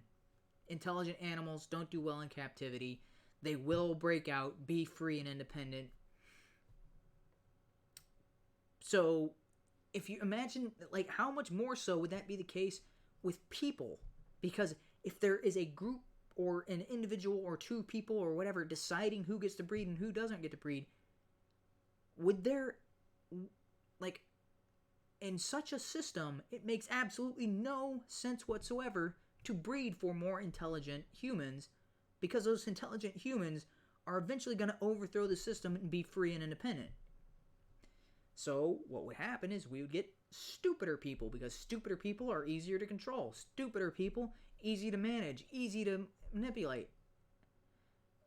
So, but if you look at the goals of eugenics, the goals of eugenics are not about control. The goals of eugenics are to create superior.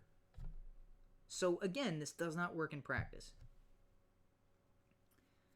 Alright, and it's one of those things, is like, in the short term, yeah, it would possibly work, but in the long term, there's no way to sustain such a system. There's no way people could continue to do this on a basis that would make any sense. It does not work in practice. It does not work in practice. It works. I guess that I guess is dependent on your perspective. It would work in practice in that if you breed two people with characteristics that you would like to see in offspring, more than likely their offspring will have that characteristic. That's the extent of how it would work in practice. That's as far as it goes. Is yes, children with or parents with similar traits usually pass those traits to their offspring. That's the extent of how practical eugenics would be. All right. As soon as I read that, I was like, yes, I can see why people would have a problem with that. Like, yeah. He must have known, regardless of what his intentions or, the meaning behind that was, that people were going to freak out. And actually, I didn't realize this at the time, and I think a lot of people didn't, but there's been some controversy with someone who was formerly a part of, I guess, Boris Johnson's team, with some statements he had made before about things like heritable traits and an underclass of people who had a lower IQ. So Richard Dawkins wasn't coming out of nowhere with this eugenics thing. I think it was made specifically in relation to that story. I don't know if that makes it better in anyone's mind, but just for context, I wanted to explain that. And I think the guy's name in question who was working with Boris Johnson, his name is Andrew Sabisky. I don't know anything about him, nor am I super familiar with his statement, so I'm not going to be commenting on that. But regarding what Richard Dawkins specifically said, people started calling him a Nazi, terrible person. Yeah. So again, so here's where I agree with her. Yeah, people making fun of Richard Dawkins, calling him a Nazi and all this. That's not what he was saying, because he's actively saying it's deplorable. But he's saying it's deplorable for ideological, political, and moral reasons. But he's saying scientifically it would work. And I was like, yeah, if you're looking at it from a purely scientific, on the base level, yes, it would work for 1 to 2 generations sort of thing. But again, as for reasons I mentioned before, does not work as a practical long-term thing that could be implemented. Racist, you know the drill. And the thing is, I'm not a fan of Richard Dawkins. I have his book over there, The God Delusion. I read it. Very edgy. Yeah, I read it when I was... He is the epitome of edgy atheist. Yeah, when I was like... Oh, I'm gonna cut in here. So, I've never been a fan of Richard Dawkins. I think he's pretentious. I have read the God Delusion, and I was an atheist for a while, and even when I was an atheist, I was like, yeah, Richard Dawkins is not a good person, because of the way he treats religious people, the way he talks about them with such a condescending tone. And he was going up and debating against the likes of William Craig Lane, Dinesh D'Souza, who, aside from his political endeavors, his main thing, what he's, I guess, went to college for, and what he was found success doing, is being an apologetics professor. So basically, he's studying religion, but he talks about, so the apologetics, that's a weird term. It sounds like you're apologizing for religion, What apologetics is taking religious, viewing it as if it's almost in a scientific discipline, with the same set of rigid standards of adherence to logic and all that. So, analyzing religion from as objective perspective as you can. So he does believe in God, but when he's arguing for God, he does not use the Bible as the source of truth. He is using logic, reason, factual arguments, and then talking about the Bible or talking about God, so it is a form of debating religion that is something that you can go and take against someone like Richard Dawkins, and yet still Richard Dawkins dismisses his arguments, dismisses the points as being invalid, and keeps referring to people like William Craig Lane and Dinesh D'Souza as if they are Bible thumping. Oh, this is true because the Bible says so. And I watched so many debates between these two, and I'm like,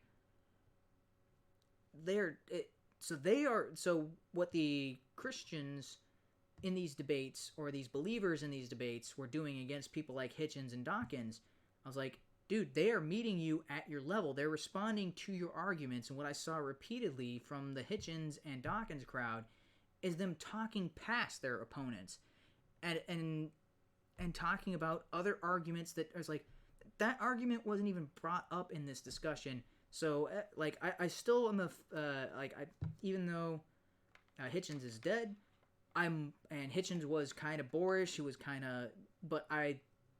Hitchens did not have the same condescending tone when talking to these other groups. Dawkins does. Dawkins is always condescending to everyone he's talking to, always pretends to be the one who knows more than anybody, talks past his opponents as if, and the other guy does this too, Lawrence Krauss? Is that his name? Yeah. The guy who argued that, before the Big Bang was nothing, but nothing's really not nothing. Nothing is something. And I'm like, then why call it nothing, you absolute sophistic idiot? Oh, so Krauss and Dawkins infuriate me. They apply so much sophistic tactics in their argumentation, constantly condescending to their opponents, constantly overlooking good arguments from their opponents, and attacking arguments the opponents did not make. I did not see this from Hitchens. I think Hitchens was much better at this. Hitchens was the man. I mean, he was very intelligent. He would actually talk to his opponents, and from what I understand, Hitchens after the debate would go out and would be friendly with his debate opponents. I'm not sure if Dawkins or Krauss did the same, but both of those guys infuriate me as far as their debate tactics. Seems so underhanded. Yeah, not good guys. 14, that was me. I was like, I know better than everybody. I've read this book, okay? Yeah. So he's smart. I'm not saying he's not, but I think I have a very different outlook on things like morality and just personality level. He's a little bit pompous. But again, he's super smart, so maybe he has the right to be, but... All right, I'm going to cut in here. I don't think he's super smart. I think he is above average. I do not think Dawkins is super smart. When it comes to people with genius level, I do not think Dawkins is a genius. I think he's above average. I do not think he could make it into Mensa. So like on the IQ scale, so like to get into Mensa, you're talking about like 140 plus. Dawkins is probably sitting at like 120 to 130. That's... that in mind, I still don't think he's a Nazi. Like he's not at all. a Nazi. It's very clear he's not arguing for a government eugenics program. Yeah. So let's go over exactly what he said, but first, because I think this gets conflated with a bunch of different things, let's go over what eugenics actually means, just so we can all be on the same page. So one definition, which I think is a solid one, is eugenics is the science of improving a human population by controlled breeding to increase the occurrence of desirable heritable characteristics. Okay. So she reads this definition, and then they go on to apply a different definition to eugenics, completely ignoring essential parts of this definition. Improving a human population by controlled breeding. Controlled breeding. To increase the occurrence of a desirable... Yeah. Oh, sorry. So there's two key words here. Of a human population by controlled breeding. Human population. A human population, not a family. Not parents. This is, you're talking about cities, towns, governments, entire societies, entire countries, entire communities. Human population. That's not you and the person you're dating. That's not you personally picking a choice of somebody you want to have sex with. That would not fit this definition. Your personal preference and your dating preference, or your spousal selection, or whatever, or the person you choose to have children with, that doesn't apply to a human population by controlled breeding. That is you and your family. That is not human population. Human population is talking about, okay, you have a group of people, a society, and you're going to control the breeding of that society. That is something that by definition, at least by this definition, the only type of eugenics that would fit this format is mandated eugenics by a political group.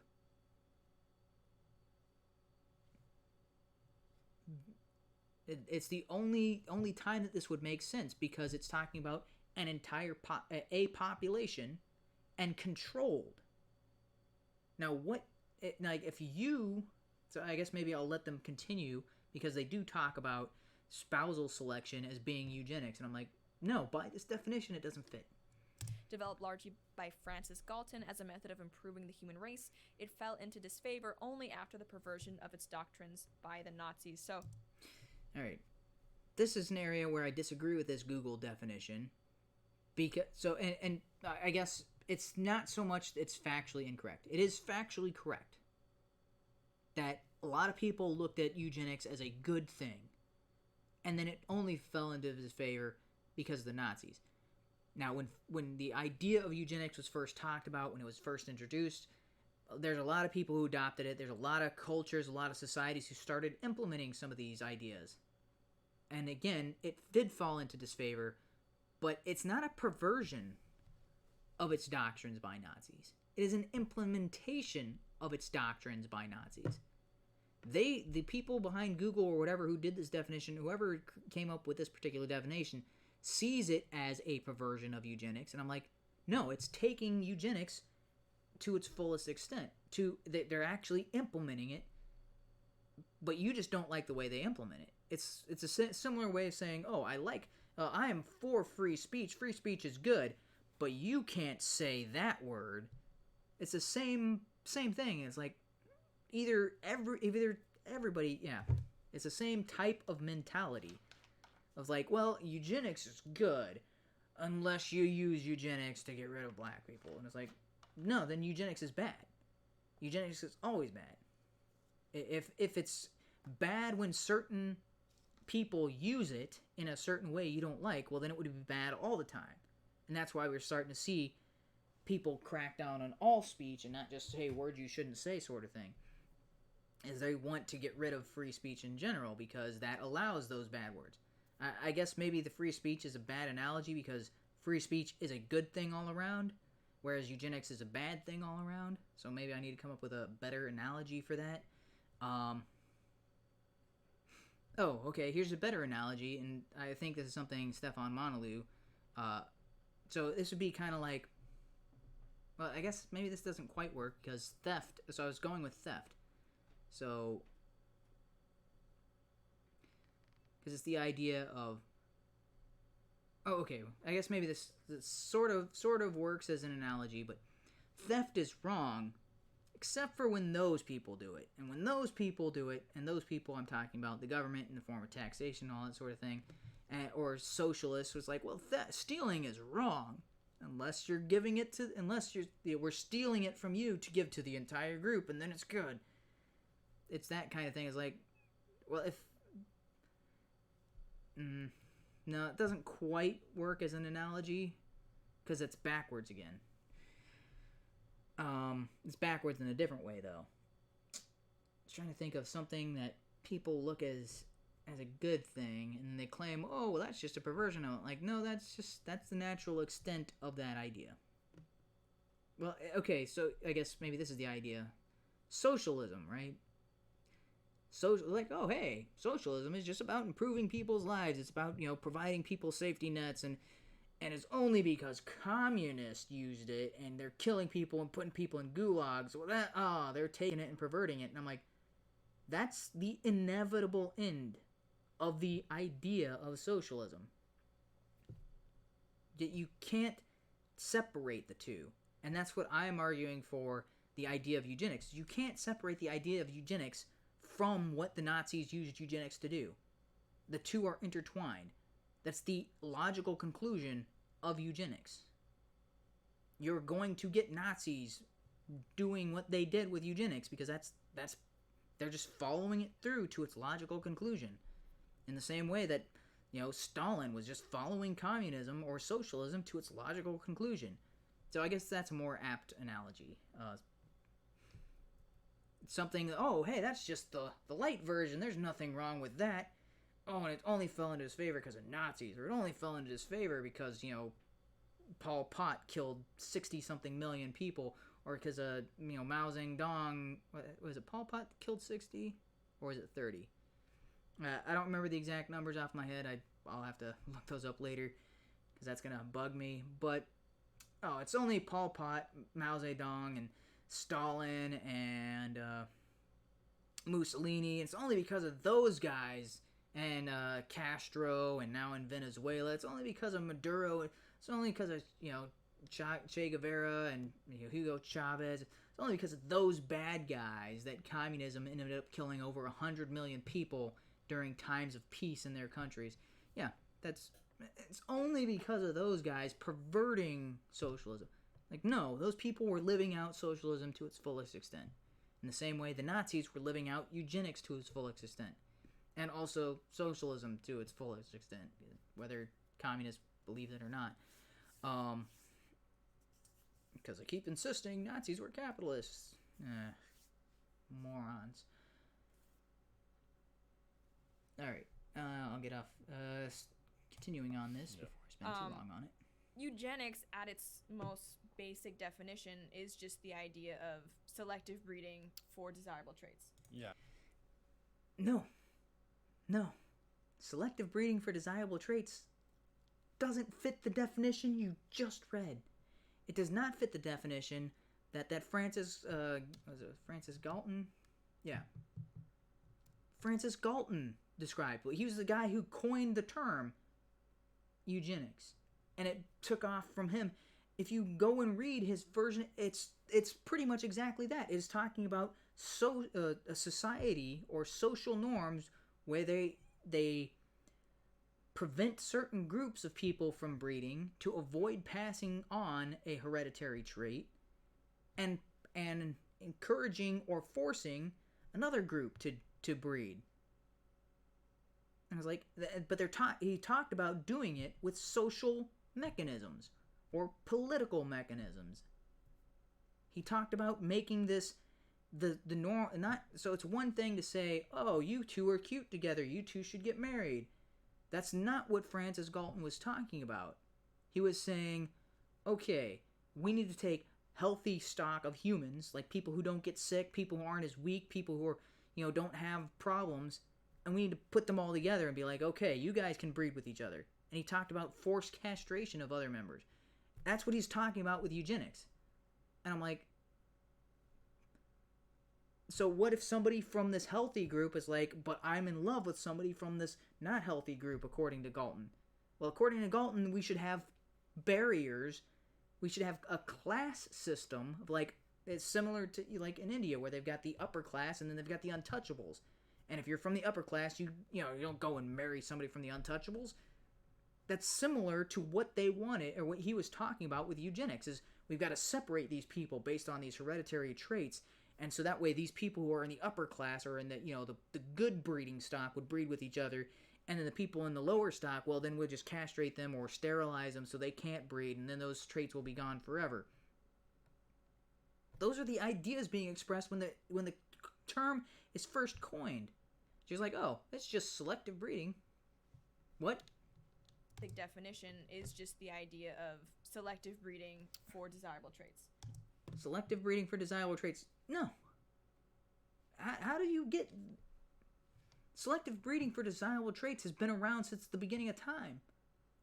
That is what people do naturally. What animals do naturally. Animals selectively breed. Humans selectively breed. Some animals less selective than others. Some humans less selective than others. But the idea that all of that is eugenics, all of that falls under the banner of eugenics, that would mean when a dog goes out and humps another dog, well, he's just practicing eugenics. What? Because that's selective breeding. Selective breeding doesn't lead to cows and dogs and roses that you'd go and buy at your local pharmacy or florist, or grocery stores also sell them. Yeah. No, that is deliberately breeding.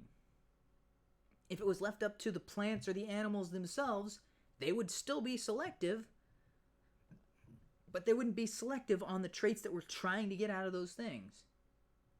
Because forcing to get certain properties, that's eugenics. The idea of selective breeding, that cannot go with that definition of eugenics, because it completely undermines the idea of eugenics at all. That would be like putting rape and consensual sex in the same category and calling them both rape. And you're like, there's a clear distinction between those two ideas, and to say that it's all eugenics completely, it makes eugenics a worthless term. Yeah, it comes from two words. They basically mean well-born. Mm-hmm. That's what it means in and of itself. So when I heard this, I was like, dude, that's... Like, if you've ever been in an argument with a feminist, they'll go to the dictionary definition of a feminist. It just means, equal rights for women. And he's like, oh, well, it comes from two words, well-born. I'm like, what does that have to do with anything? Look at the writings of the guy who coined the term. He is specifically talking about programs to limit the capability of people's breeding. He is saying, like, if somebody is born, granted, he didn't say this specifically because, granted, at the time it was written, these words probably weren't there, but the idea being expressed by this guy is that if somebody has mental retardation, they be castrated so that they cannot reproduce. That's what... And he's like, oh, it just means well-born. Well, the guy who said, oh, we got this term that means well-born, that means people with dwarfism can't reproduce. People with gigantism can't reproduce. People with spinal bifida can't reproduce. People who have cancer can't reproduce. Like, what do you imagine? Like, all the... you've got some kind of disease. All right, time to sterilize you. That's what he was talking about with his eugenics. Now, but it just means well-born. No. That is the Google definition of it, by the way. It's from Oxford. But what you just said doesn't apply to the definition, the Google definition you just read, because it says human population by controlled breeding. Selective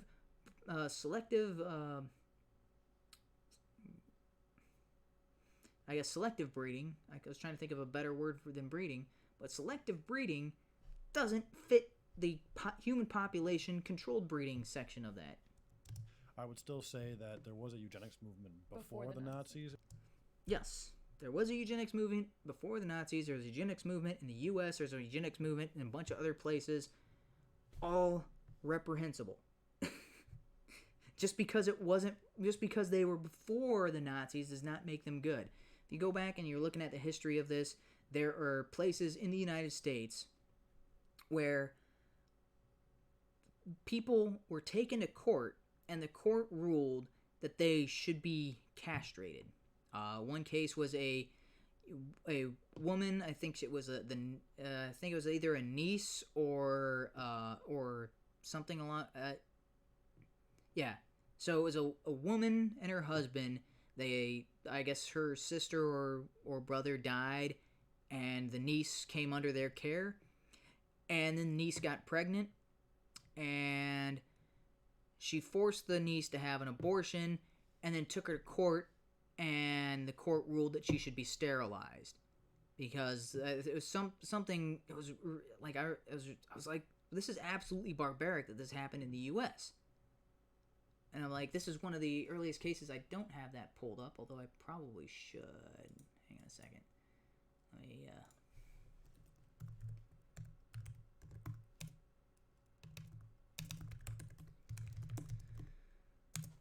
let's see.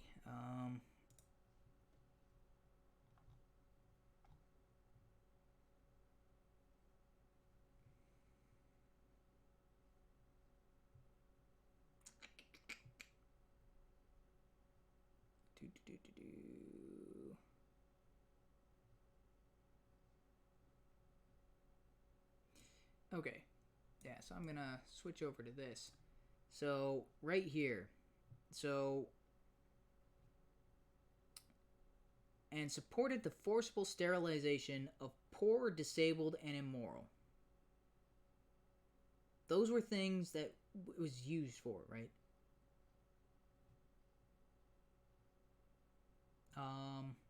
Yeah, so it says, like, right here. So, Galton studied in the upper classes of Britain and arrived at the conclusion that their social position could be attributed to a superior genetic makeup.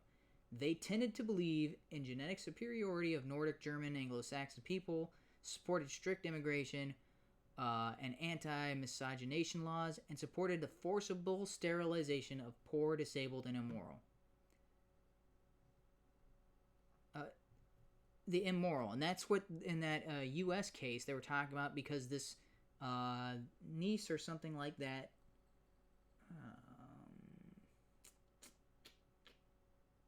Let's see, where was that? And I don't think it was actually in this article. Like when I was reading, it wasn't from.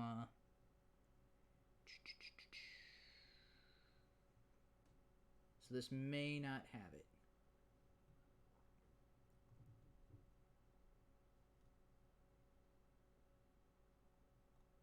Alright, I'll keep searching because I was about to say there's more to this than what's on there. Let me see if I can find this.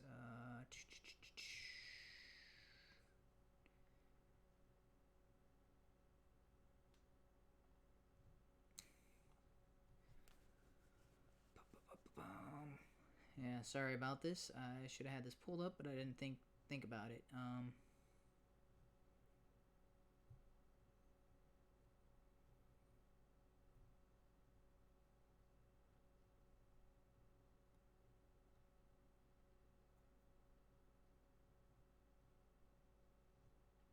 Yeah, so there are states that had sterilization laws. There we go. All right, I think this is it. So,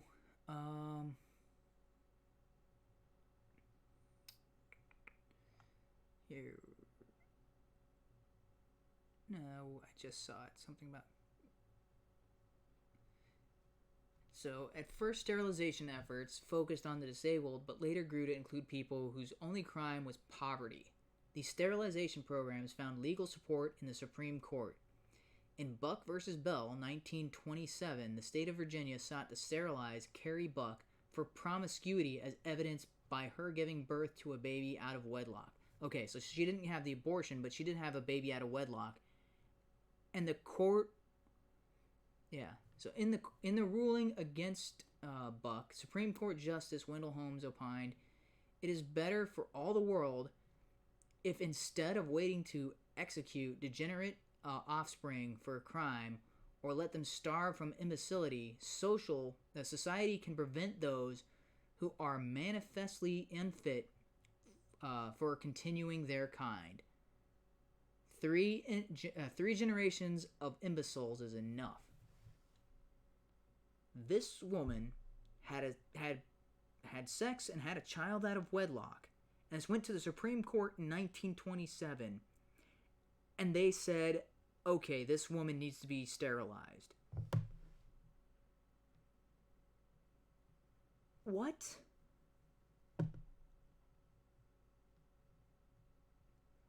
This, oh yeah, well, it was practiced before the Nazis, so I mean, it wasn't all bad. No. Look at every case of this. It's talking about sterilization in the U.S. It's talking about breeding for, can't have the poor having kids. We can't, because if somebody is born poor or is currently living in poverty, no kids for you, forced sterilization. Because someone has sex out of marriage, forced sterilization. What kind of authoritarian nonsense is that? It's like, but that's not what but the Nazis took it to the extremes and made it terrible. No, it was terrible from its beginning all the way through. There has been no implementation of eugenics that hasn't been terrible. In America, that was, I think, 1920s era sort of thing. That was definitely white supremacist. Yeah. Supremacist. There's connotations with the word eugenics that it's like saying you're pro-choice, right? There are movements that co-opted this thing called pro-choice, like to think, it's irrational to be anti-pro-choice. Yeah, right? like everyone loves. You all love choice. Okay, so he's saying that somebody co-opted eugenics. Nope. It's been that way from the start. Go back, and if they actually bothered to do research and looked at Francis Galton and looked at some of the earlier cases of eugenics, they'd be like, yeah, no, we were way off. Freedom, Yeah. right? But the thing is, it's kind of like they've straw-manned their own ideology into something that it's not. Right. And I think it's safe to say that that's what happened with the term eugenics. It's been a concept. It's not safe to say that. That's not what happened. Eugenics has been bad through its entire history. It is every example of it, always bad. What you guys are trying to claim eugenics is, I don't know where this definition comes from. I've seen other people making similar claims. There was something from Stanford, I can't remember. One of the articles was talking about that. It was like, hey, positive eugenics, where you're just encouraging people to breed. And I'm like, no, looking at the from the basis of the Francis Galton, like the same article is claiming that this is the source of it, but is also trying to elaborate to, there's been positive examples of eugenics. It's like, so with Jewish societies, the rabbis were kind of the alpha males of that society. And they got to basically pick from the cream of the crop or whatever. It's like, they were kind of the big dog on campus. Women were throwing themselves at them. And it wasn't irrational for a rabbi to have more than one, either have a wife or a mistress or have two wives, depending on the culture at the time.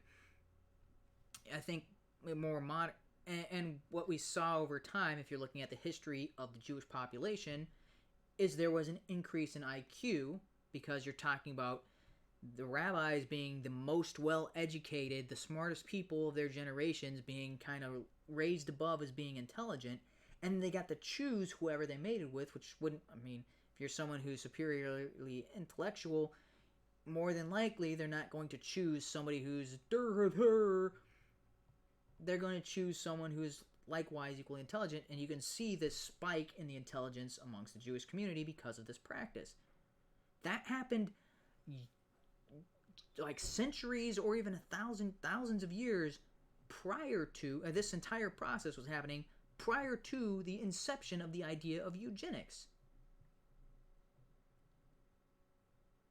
And if you look at some of these sources, they're like, oh, the idea of eugenics was around for centuries and goes back to Plato. And it's like, no, they talk about selective breeding. You are the ones that are mingling these two definitions as if they are one and the same. When eugenics was talked about by Francis Galton, he's talking about something specifically different from selective breeding that can happen natural or is the product of a moral or social norms within a given time frame or within a given society. Those wouldn't fit under eugenics. Those are something completely separate because they've been around for longer. Maybe they weren't coined into a term, but selective breeding seems appropriate. And if you need an alternative term to refer to that process, just simple propagation, not eugenics. Eugenics is an idea that is completely devoid and completely separate, and we need two different words to make sure that we're not muddying those waters between the two ideas. So let one word equal the idea of a society forcing breeding and forcing sterilization, and another word, which I think selective breeding or propagation fit perfectly. I mean, or fit, like, propagation is enough. That's, hey, because it's the idea. Like, in the Bible, God tells the humans, be fruitful and multiply. Was God encouraging eugenics? And like, well, wait, but eugenics is this and this, and like, according to the definition they're talking about, Chen and, or Lauren and Liam are talking about, the God of the Bible supports eugenics based on their definition. And I'm like, does God support rape? Does God support theft? Does God support killing? It's like, I guess maybe I shouldn't say killing. Does God support murder? Because it specifically says murder, and for some reason in certain translations it just says kill. I'm like, no, it specifically says murder. It's specifically because there were times in the Bible where people had to kill, and when God ordered soldiers to attack, but he says, do not murder. That's the commandment, do not murder. No, because it doesn't make any sense. Thou shalt not kill, and then, oh, yeah, when somebody is disrespectful to their parents, take them out and stone them. It's like, wait a minute, isn't that killing them? Don't murder. That's the rule, is murder. Because sometimes the punishment for a crime is death, which would be killing someone. Anyway, sorry, get a little off on a tangent there, but according to their definition, apparently the God of the Bible supports eugenics. Like, that's ludicrous. Absolutely insane. You need to have two separate terms or a way of distinguishing between two ideas so that way they don't merge and muddy together, and then you can't be certain what you're talking about exactly. But muddying them together is what sophistry is. That's one of the I forget the Latin term for it, but that's the definition fallacy, where you define one word and then don't use that definition, which is what Liam and Lauren have done throughout this video, or it's where you make the definition of a word so broad that it includes something, and then you start talking about that other thing, and you're like, this is not a concrete idea. We can't... You're defending the undefensible by marrying it to the defensible, and then you talk about the defensible as if you can... And it creates a nonsense world. It creates a nonsense worldview when you treat words like that, and when you argue from those kinds of perspectives. There needs to be a clear distinction between two ideas that are being talked about, and if eugenics refers to either of those two ideas, then you need to stop using eugenics in that way. If that is truly the case right now, then we need two separate ideas. So to split those ideas apart, and then you have one word that refers to the forced sterilization and the forced breeding of people, or animals, because that would technically be eugenics. What we do currently with, no, it says human population. So yeah, eugenics specifically must refer to humans. I guess there would be animal eugenics, or I don't remember. Maybe that's just, hey, it's just animal breeding. That's what we call it. But we need a distinction between those two things, so that way you're not defending the undefensible position of forced sterilization and forced breeding. Because that would be similar to, like, I think I mentioned this earlier, of saying rape and consensual sex are the same thing, and then referring to both as rape, or referring to both as consensual sex. And, like, we have two separate words, that way we separate those two ideas, so that way we can talk about them without defending rape when we mean to defend consensual sex. That is been around for a while. Very bad movements employed that concept, and so now just the word conjures up imagery of those movements. Yeah, because you can't separate them. Just like you can't separate communism from socialism. And that's it's like, oh, hey, we're trying to salvage the word eugenics. Why? Why bother? Why not just... Because you've been using selective breeding throughout this entire conversation. I don't know why you're trying to defend the word eugenics. I'm like, oh, it's just misused. What I think Richard Dawkins meant to say, but it was not clear because he kind of confused both uses of the term. Right. He says... Yeah, and the both uses of the term. Man, this is so frustrating for me listening to this. Both uses of the term. Well, both uses of the term contradict each other. Like, it's kind of like having a word mean both itself and its opposite. It's like having a word mean yes and no, having a word mean right and wrong. Because people are encouraged to be selective in their breeding. Don't just go out and sow your wild oats. That's something the Bible talks about. That's something, Jordan Peterson talked about, Stefan Monalou. All of these intellectual people who talk about, hey, make good choices. Oh, that's encouraging eugenics. What? You can't have that be something that is either good or evil depending on, I guess, the circumstance or the context of it. It's so bizarre that you would try to merge those two ideas or try to continue to use those ideas as separate ideas merged.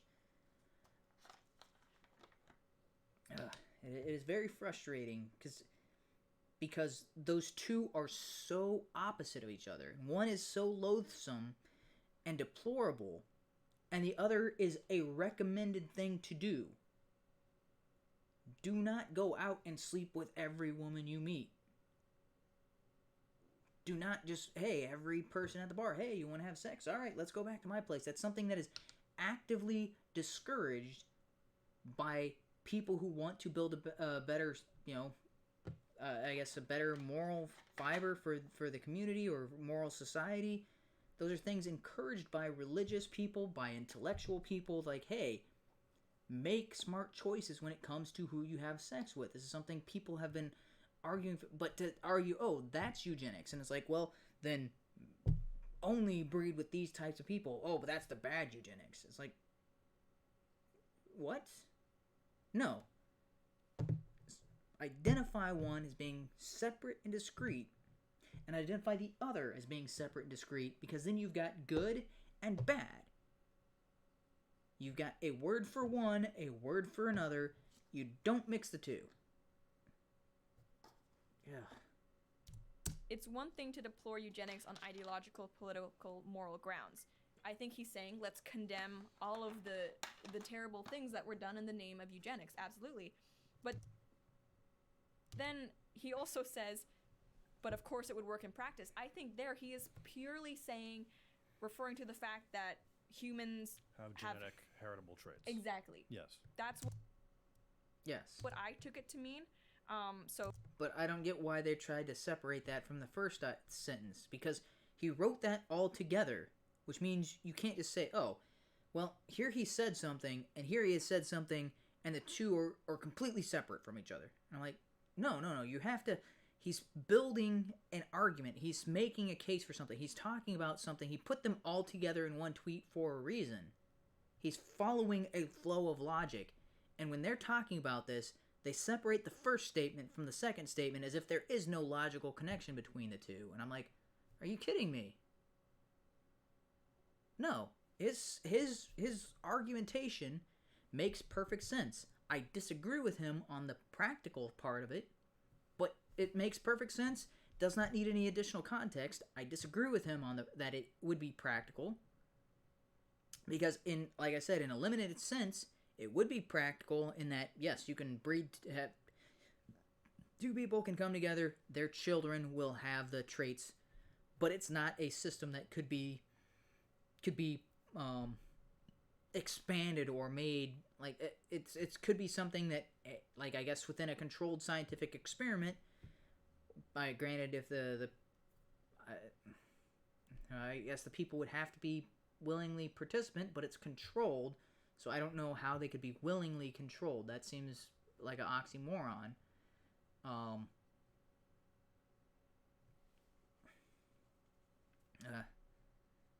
Yeah, but I mean, like I said, in a limited context, yes, it could work in practice. It would not work in practice as a sustainable system or as a society. So then it would not work in practice. That's how you view these things. It's like, well, a country spending more than it takes in works in practice because countries do it all the time. And I'm like, yeah, and countries also go bankrupt by doing that all the time. That doesn't mean it's practical. It's impractical because of the long-term ramifications of it. So he's saying eugenics, as it was used by, people like the Nazis or the eugenics movement, was bad, but on the basic level of this is biology, heritable traits. We all know this implicitly, by the way. Right. Everybody knows this. You could see when you say, "Oh, he looks like his father," Oh, you have a tall father, a tall son, tall daughter, whatever it is. All these traits are heritable. Yeah. And you see it in population groups that they have certain height factors or just body proportions. Or diseases a lot. Like my everything. dad has high iron levels, so do I. Like that's what it is. All kinds of things. I think he worded this extremely poorly, and I can see why a lot of people should have at the very least questions, but people were employing very uncharitable interpretations of what he was saying, and he did go on to clarify a eugenic policy would be bad. So now he's specifying policy specifically. I'm combating the illogical step from X would be bad to so X is impossible. Okay. Yeah, so I don't think his previous tweet needed clarification, but when they're making this video, they know about the second tweet. And yet they still kind of insisted, the first one was kind of misworded. And like, look, he's making it very clear what he's talking about here. Like, if it wasn't obvious from the first tweet, it's more than obvious right now what he's talking about. And I'm like, yeah, I think he's wrong that it would work in practice. But yeah, it is possible to have in a limited state, in a limited form, possible. Still immoral, still completely wrong on an ideological and political and moral level. But you could have eugenics in a very limited form. That is possible. It's not practical. It's not a good idea. It is not a morally good idea. It's not a politically good idea. It's not a ideologically good idea. Yeah.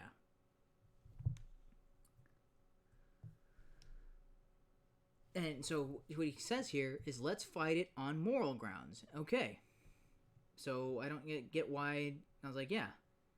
The people, why are people fighting it on what seems to be like a scientific grounds, or saying it's impossible? Like, I'm not sure who he is referring to or who this is in reply to, but yeah.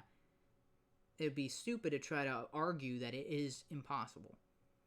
Now, it does make sense to argue, as I have done in this video, that it is not long-term practical, which for all intents and purposes, when you're talking about the human race, and you're talking about a system that is talking about improving human populations over generations, is like, well, if the idea of eugenics has to occur long-term, then no, it's not practical, because it doesn't work in the long term.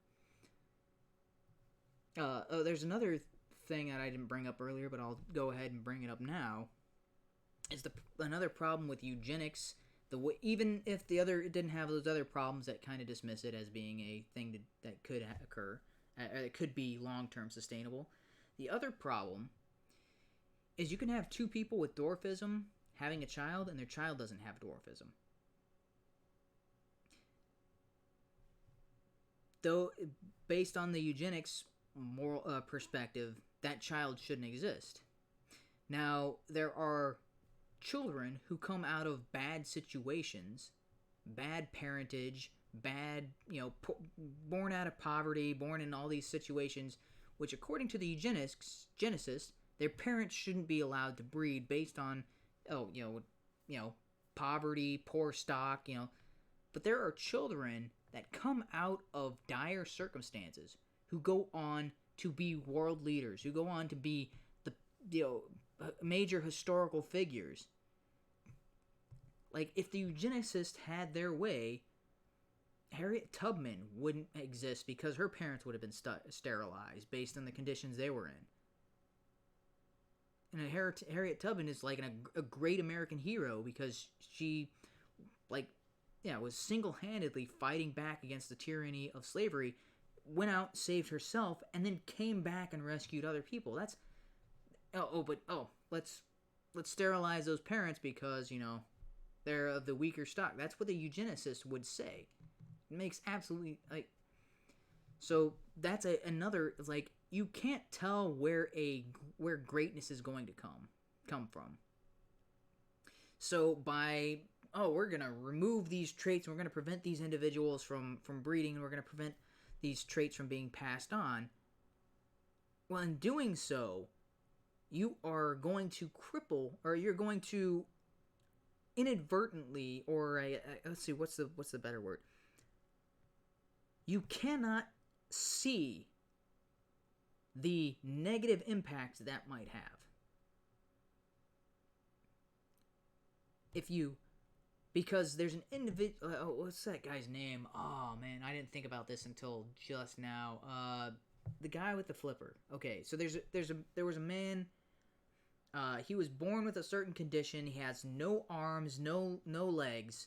He just has a kind of appendage that's similar to like a toe for one of his feet, or one of his nubs on his waist.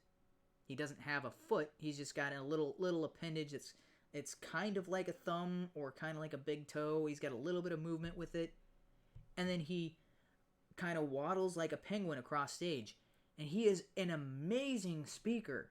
He is a motivational speaker. He talks about his struggles. He's born with this condition. It's a rare genetic condition.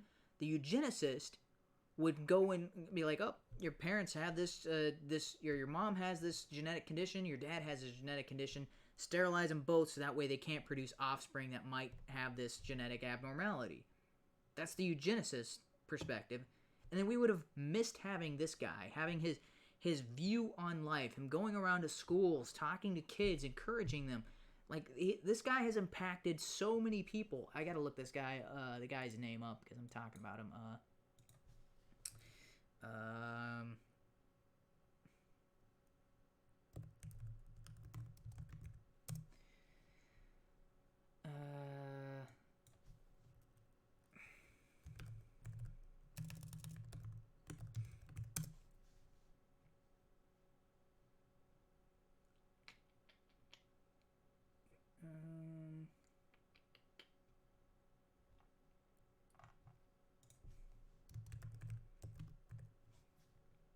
Yeah, I guess I should put motivational speaker on there. There he is. Nick Vujicki. Or Vujicki? Alright, let's pull that up. It's an overworked word, but there's no other way to describe Nick Vujicic. He really is inspiring. Nick was born without arms or legs. And when he tells the story of his birth, the shock, the confusion suffered by...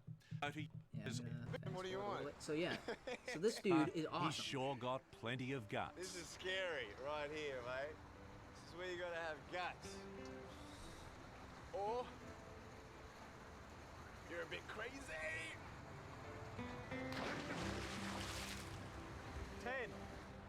Nice, mate. Thank you very much. You're a generous judge. Yeah, and apparently he doesn't 25-year-old really Australian need to is climbing swim over because every he's obstacle all upper life body, puts which in is front of mostly his him, lungs, so he and just kind of he's floats doing and it with bobs. style. But I guess he does get a little bit of. That is incredible. You really can do anything, can't you? Well, there's no harm in believing so. Everybody's going through something. Yeah. You know, we're all going through something, just my pain is a bit more visible than yours or somebody else. When that clicked, it was like a light bulb when, you know, just flashed in my brain. I'm like, hey, now life I see as an opportunity. This circumstance, there's got to be something good. No arms, no legs. No worries, mate. Yeah, and just the attitude. Like, this guy wouldn't exist if eugenicists had their ways. Because, I mean, hey, it's genetically inferior stock. And I'm like, dude, his attitude is amazing. He has inspired thousands, if not millions of people. He is religious. He is bringing people to God because of his message and because what he talks about. There's no way to account for the impact his life has had on so many other people. If eugenicists said, "Oh, this genetic trait shouldn't exist. All right, sterilize the people so they can't breed," he wouldn't exist. All those people wouldn't have that benefit or that gain from hearing him speak and seeing his outlook on life, hearing him talk about all these things, hearing about his struggles, and he talked about trying to commit suicide. I mean, and then his optimism, his recovery from that, and now he goes around talking about suicide and suicide prevention, getting people to look, and he's like, "Hey, you think you've got it bad? I was born without limbs." It's this inspiring story, which would not occur. So you can't see. It's the broken window fallacy. Like, these people like, "Oh, hey, well, we'll see all the positive impacts of this eugenicist," and it's like, but you can't see what would have happened otherwise had you not implemented these policies. That's the opportunity cost. Granted, that's a economics term, but it talks about you make a decision and you see all the positives of that decision. There is no way of knowing all the positives that would have been had some other decision been made. There is no possible way to compare the two scenarios because all we have is the reality of what did occur. And so if the eugenicists had their way, like, "Oh, hey, we've removed all these diseases, we've helped but how many lives that would have changed everything? How many Steve Jobses? How many Bill Gates? How many, Dale Carnegie or Rockefeller? All these people who changed the world as we know it.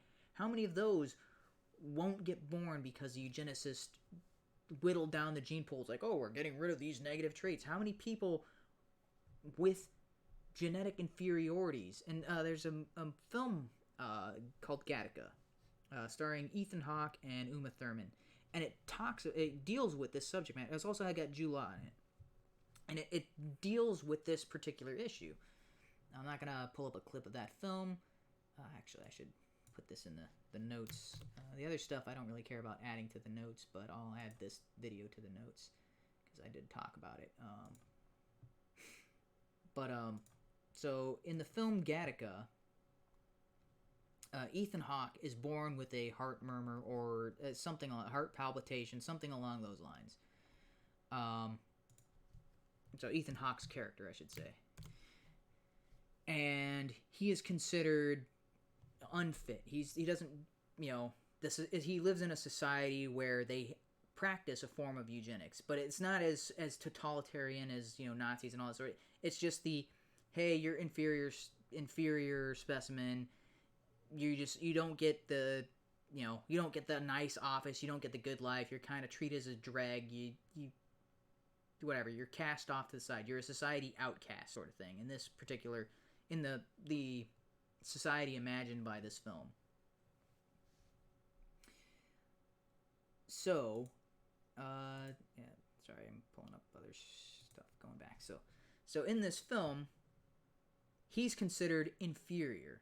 And his brother is, like, he fits all the... So it's I guess I should specify, it's a society where they genetically engineer their children.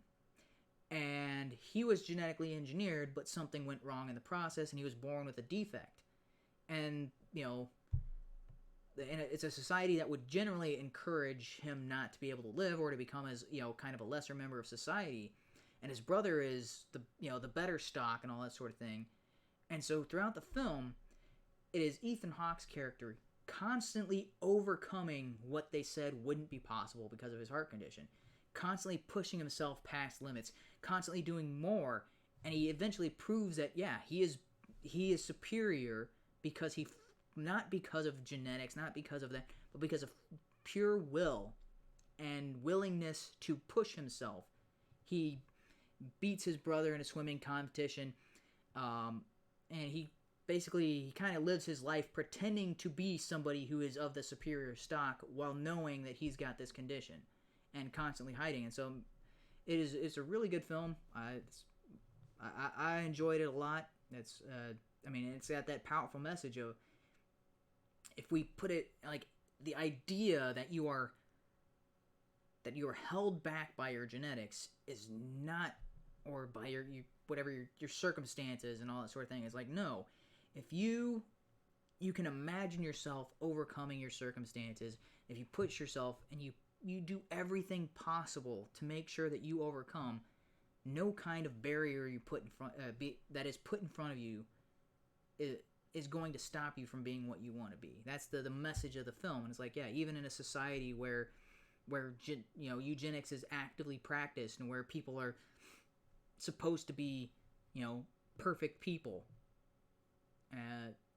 a guy who is less than perfect by their society's standard outshines them all. So that's the idea there, and it's a powerful message, and it's powerful because it's true. And we have so many examples in history and throughout societies, and just individuals you'll meet, and they're like, yeah, this guy shouldn't have been a success. By all metrics, should not have been a success, was a success. And if people like the eugenicists had their way, this guy wouldn't even be here. It's abysmal. It is appalling. And I know that Lauren and Liam are not defending that type of eugenics.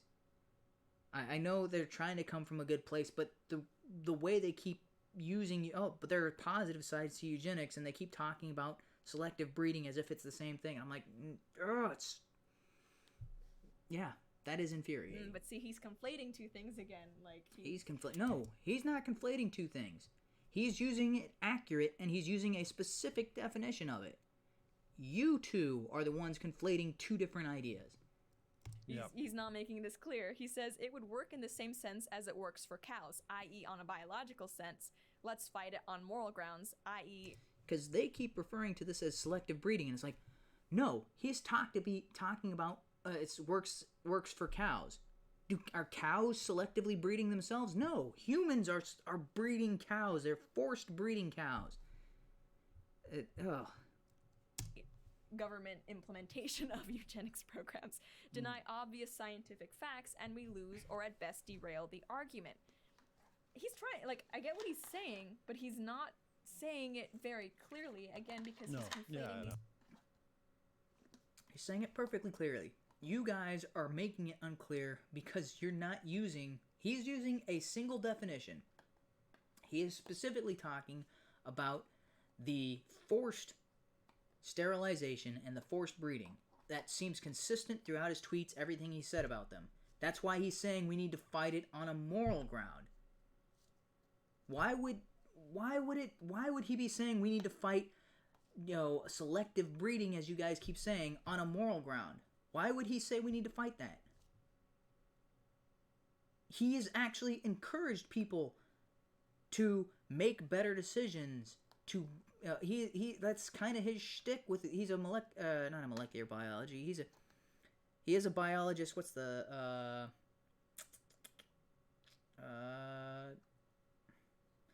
no, it's bio. I can't remember the name.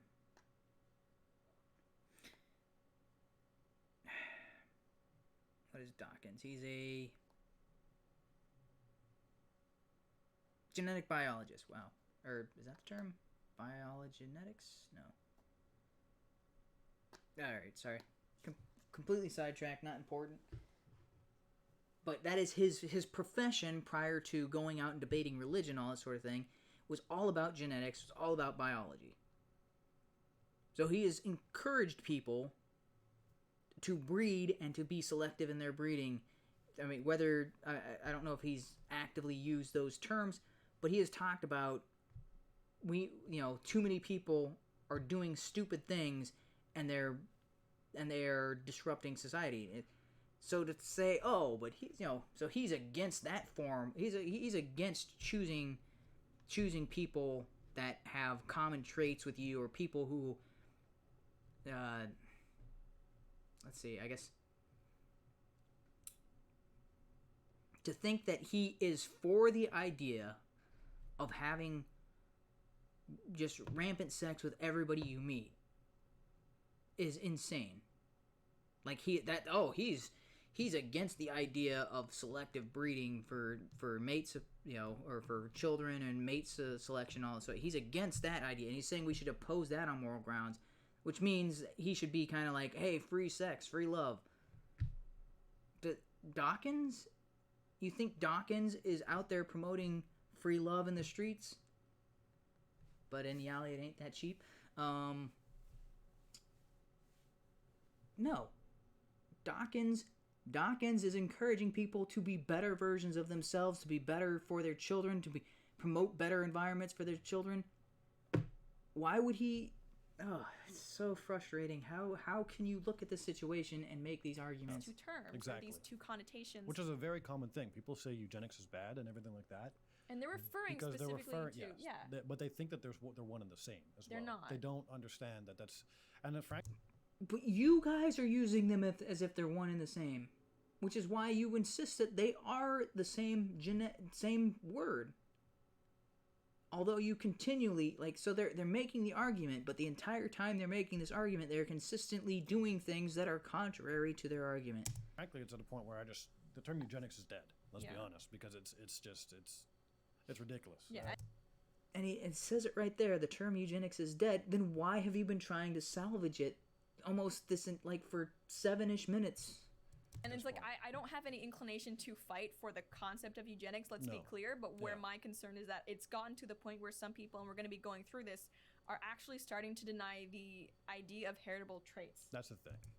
Yeah, and that's what Dawkins was talking about. People are denying the idea of heritable traits. People are going so far to the left. They're so anti-science, anti-truth.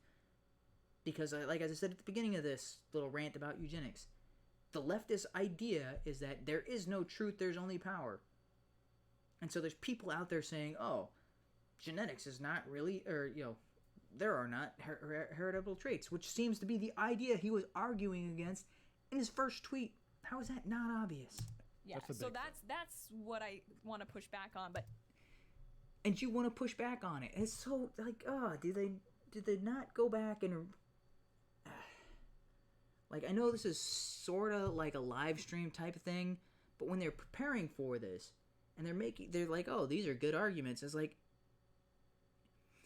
first you're arguing against Dawkins, and now you're making the exact same arguments he was obviously making in that first tweet. Because there are individuals who are going against reality in their rhetoric and things that they're saying. He also, I think this kind of at least clarified that he thinks it's bad a little bit more. For those determined to miss the point, I deplore the idea of a eugenic policy. I simply said deploring it doesn't mean it wouldn't work. Oh, no, but see, that's not... He's just saying the same thing again. Just as we breed cows to yield more milk, we could breed humans to run faster or jump higher, but heaven forbid that we should do it. Well, I think he should have said it would be possible for an individual to select a mate who runs fast with the goal of having fast... This was the most irritating part of this, and I'm gonna end my rant about eugenics. You are shoehorning your nonsensical definition into his response. He is talking about he's talking about the forced eugenics. why are you trying to say, oh, well, he should have said you can select a spouse to have better children? And I was like, no, why would he say that? Because he's specifically talking about something else. Because he's trying to argue about the scientific perspective, and people won't let him get to that. And you are here to say, oh, he should be defending people selecting spouses with traits that they want in their children. I'm like, that's a completely separate topic. Why should he be arguing for that? That has nothing to do with what he's talking about in these tweets. Oh, alright. Rant over. Sorry for all that. And it is now 10 o'clock. I got a couple quick fire little stories here. Alright. Let's see. Okay. So this would have been more impactful yesterday, because when I was planning to stream yesterday, this was about 2 hours. Like this has been news for about 2 hours. Bob Iger, the CEO of Disney, stepped down. That's okay. I apologize. This is a big corporate story that's just breaking into Fox Business Alert, guys, and I'll get you guys to react to this on the fly if you'd like. Bob Iger has just announced at the Walt Disney Company that he'll be stepping down as the chief executive officer. Bob Chapek, C-H-A-P-E-K, named as the chief executive officer at Disney. Iger will stay on, assuming a role of executive chairman through the year 2021. That's an after-hours quote. Okay, so Bob Iger stepped down as CEO. The other guy replaced him. This happened yesterday. So as of yesterday, he's not the CEO. He's still kind of a predominant. He's still on the board or whatever. He's still got an active position with Disney. He didn't completely leave, but he's taking kind of a backseat. So everything that was currently going or whatever, he's going to kind of see that through for the next year. I think he said 2022. So the next year or two, keep that, and then leave the company completely. That seems to be the goal. I'm guessing. I'm not sure how old Iger is, but I think he's trying to retire. And he's like, well, this is, you can't just leave outright, but you do have to have somebody take over, so that way, And as a result of this, Disney stock started to drop. Not likely going to impact them greatly, but it's kind of interesting. I was hoping to talk about that and be one of the first people talking about it yesterday, but now everybody's made a video about it, talking about it, so whatever. Oh yeah, remain executive chair through 2021, it says in the description. I should have looked at that. Okay, this is a really cool story. I haven't seen anybody else talking about this. I don't know how I found this, but I'm going to go ahead and play. So I've talked about graphene. Been talking about graphene for years, since at least 2011, 12, somewhere in that range. Saw this, and I haven't heard anybody there's no Tim Pool talking about this. There's no Daily Wire on this, but this is amazing. Firstly, what is graphene? I've talked about it before in a previous episode, but for those of you who are new or just can't be bothered watching the previous video, a little bit here. Here's a quick rundown on some of the things. Graphene has its origins in graphite, the stuff that pencils are made from. No. Okay. Yes, pencils are made from graphite. Graphene has its origin in graphite, but he's painting an incorrect picture here, because it's not like they are getting graphene from graphite in this manner. The way that they're producing graphene right now is through chemical processes that otherwise you could not produce it in the amounts required. It would be so I'll get into that a little bit later. Graphite, essentially, is a 3D arrangement of carbon atoms. When you change the arrangement of atoms to a 2D structure, that is, flat, you end up with graphene. Graphene was just a theory until 2004, when two scientists at the University of Manchester created the first sample of the substance. They were polishing a sample of graphite with tape and noticed that extremely thin flakes stuck to the tape. This inspired them to create the thinnest sample possible, and as a result, graphene was born. Yeah, so graphene was an idea. These two guys actually the first two to prove that it did exist. And so the example is, so basically they're taking Scotch tape, putting it on a sample, peeling it off, and then they take another piece of Scotch tape, put that on the first piece of Scotch tape, peel it off, and they get not infinitely, but they get increasingly thinner and thinner layers of graphite until they are left with a layer small enough to be graphene.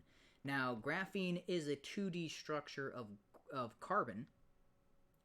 It's just pure carbon, which most graphite in your pencil lead is not pure carbon. That's why I was making that bit of correction there. That is impure graphite, but it doesn't matter because you're just using it for pencil. What these guys used is pure carbon, nothing but carbon graphite. That you can't get graphene with. You can sort of get some of the properties of graphite if you take a pencil lead and you run it over a piece of paper and then take Scotch tape and peel it off until you get really small layers. But you're going to have impurities in there. You're not going to get graphene the way it should be, or the way it needs to be to get the amazing properties of it. So the other side of that, so you have to deal with pure carbon in a flat atomical structure. As you see there, it creates kind of like a chain link fence. Now, when you make it 3D, so we all know diamonds are made of pure carbon as well. They are in a 3D structure, so technically, you could say graphene has its origin in diamonds. It doesn't make any sense. It's so that the idea that graphene and graphite are the same is not. It's not inaccurate. It's just kind of misleading the way they talk about it in this video. But in a 2D structure, carbon atoms have this amazing properties, and anything that is less than 10 atoms thick is considered graphene for all intents and purposes, even if it doesn't quite match that perfect 2D structure for those 10 layers. It will still start to exhibit all of the properties that graphene is supposed to have. Because it's under 10 atoms thick. So that's what they were able to achieve with the Scotch tape. They never got to a 1 atom thick with Scotch tape. They just got onto a layer of graphite so small that it achieved that about 10 atoms thick. In which case, then it's like, hey, we tested this layer that is almost, that you got to put under microscopes, under intense microscopes, just to possibly see if it's there. And then you test the properties and like, hey, it's matching all the properties of graphene. They proved it. The discovery shook the scientific community, and in 2010, the two scientists won the Nobel Peace Prize. All right, I don't know who Cold Fusion is. It's the channel I got this from. They did not win the Nobel Peace Prize. They won the Nobel Prize in Physics. Yeah, I heard that, and I'm like, that can't possibly be true. I went and looked it up, just double check, and I'm like, okay, because there is a Nobel Prize in economics, there's a Nobel Prize in physics, there are Nobel Prizes in other areas. I don't know why you said Peace Prize. This channel has 2 million subscribers. I don't know how a mistake that big got through. I was like, so I wrote that in the comics. I'm like, no, they definitely won the Nobel Prize in physics. So the Peace Prize is absolutely meaningless. They've given out Nobel Peace Prize they give it out to basically virtue signal. Like they gave it to Greta Thunberg, or at least she was up for it. I don't know if she actually got it. They gave it to Barack Obama. The Nobel Peace Prize is to whoever. You don't even have to accomplish anything apparently to get the Nobel Peace Prize. Generally, the Nobel Prize in physics, you have to have some kind of contribution to the scientific community or to the physics community. And with the Nobel Prize in economics, well, with the exception of Paul Krugman has one for some reason, most of the other people with Nobel Prizes in economics actually deserved it, like Milton Friedman and Friedrich Hayek. It's like, yeah, those guys actually did something that contributed to economics, and they had a huge impact, and okay, they get this award for the recognition of their achievement. So it may not sound like much, but changing the arrangement of atoms from 3D to 2D unlocks incredible physical properties. Graphene is over 100 times... Oh, I should say, yeah, while you can get graphene from sources other than graphite, the reason graphite is so cheap that we use it in pencils is because carbon is possibly the most abundant resource on our planet. I mean, human life is carbon based. Everything's carbon based. There's so much carbon dioxide. There is a ton of carbon. I mean, more than a ton. There's a lot of carbon on planet Earth. It is a very abundant resource, which is just, it's amazing that it can that carbon can be turned into this graphene structure and have all these properties because it's so abundant. Like, gold is not very abundant. There's a limited amount of gold. There's a limited amount, but carbon is one of the most abundant atoms.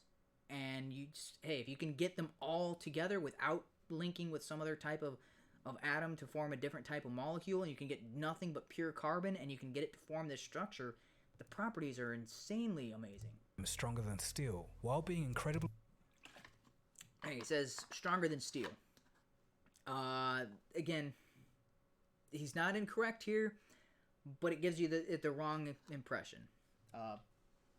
You're not going to see a skyscraper built with the graphene beams. That's insane. That would not work at all. Graphene is not stronger than if you could make a bar of graphene, it would not be stronger than the equally sized bar of steel. That's not the properties of graphene. Its tensile strength is stronger than steel. So when you think about comparing graphene to steel, you should be thinking about cables. Steel cables, like the cables holding up the Golden Gate Bridge. Now, if those cables were made out of graphene, you could have a cable that was like the size... I think this is accurate, although it might not be. Okay, I'm going to go with something that I know would be a little more accurate. You could have a cable that was the size of a jump rope that could replace those huge steel cables. Because if you've seen pictures of those steel cables, they are huge. They're like, I mean, I don't know if this is actually even big enough. Like, I'm just putting my hands together and thinking it's like, yeah, they are really thick. But you could have a graphene like jump rope that has the same strength as one of those cables. Now, steel is better for rigid structures. Graphene is much better for tensile strength. So the reason that works on the Golden Gate Bridge as far as those huge cables is because the bridge wants to collapse in on itself, and those cables keep it from going in, which means all the pressure is pulling those cables tighter, which is tensile strength. Now, if the bridge was leaning the other way, well, then the steel... Well, you wouldn't want steel cables, you'd want steel beams. But if it was leaning the other way and it was trying to put all that pressure on the cables themselves, if they were made of graphene, they would just crumble. I mean, your bridge would fall apart. But if it was steel, well, it would stand up a little bit more.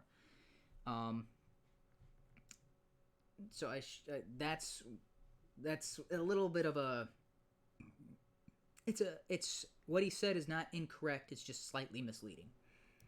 Thin at only 1 atom thick. It's so strong that just 2 atomic layers of the material can be bulletproof. Yeah, that's part of that tensile strength. So what it means by tensile strength is the atomic bonds between the carbon atoms is so strong, it takes a tremendous amount of force to break through them and get them to separate. That's why I said, yeah, 2 atom thicks of graphene, if you get a sheet of that, they would be bulletproof. You just have one layer on top of each other. The penetrating power of a bullet, even fired from like a high-powered rifle, like possibly an armor-piercing round from a 50 cal sniper rifle might be able to break through 2 atom thick. But there's no way it's getting through like 10 atom thick. Like So the way it was described, the best example I saw of the tensile strength is to get through a graphene the thickness of a piece of paper. It would take an elephant standing on top of a pencil.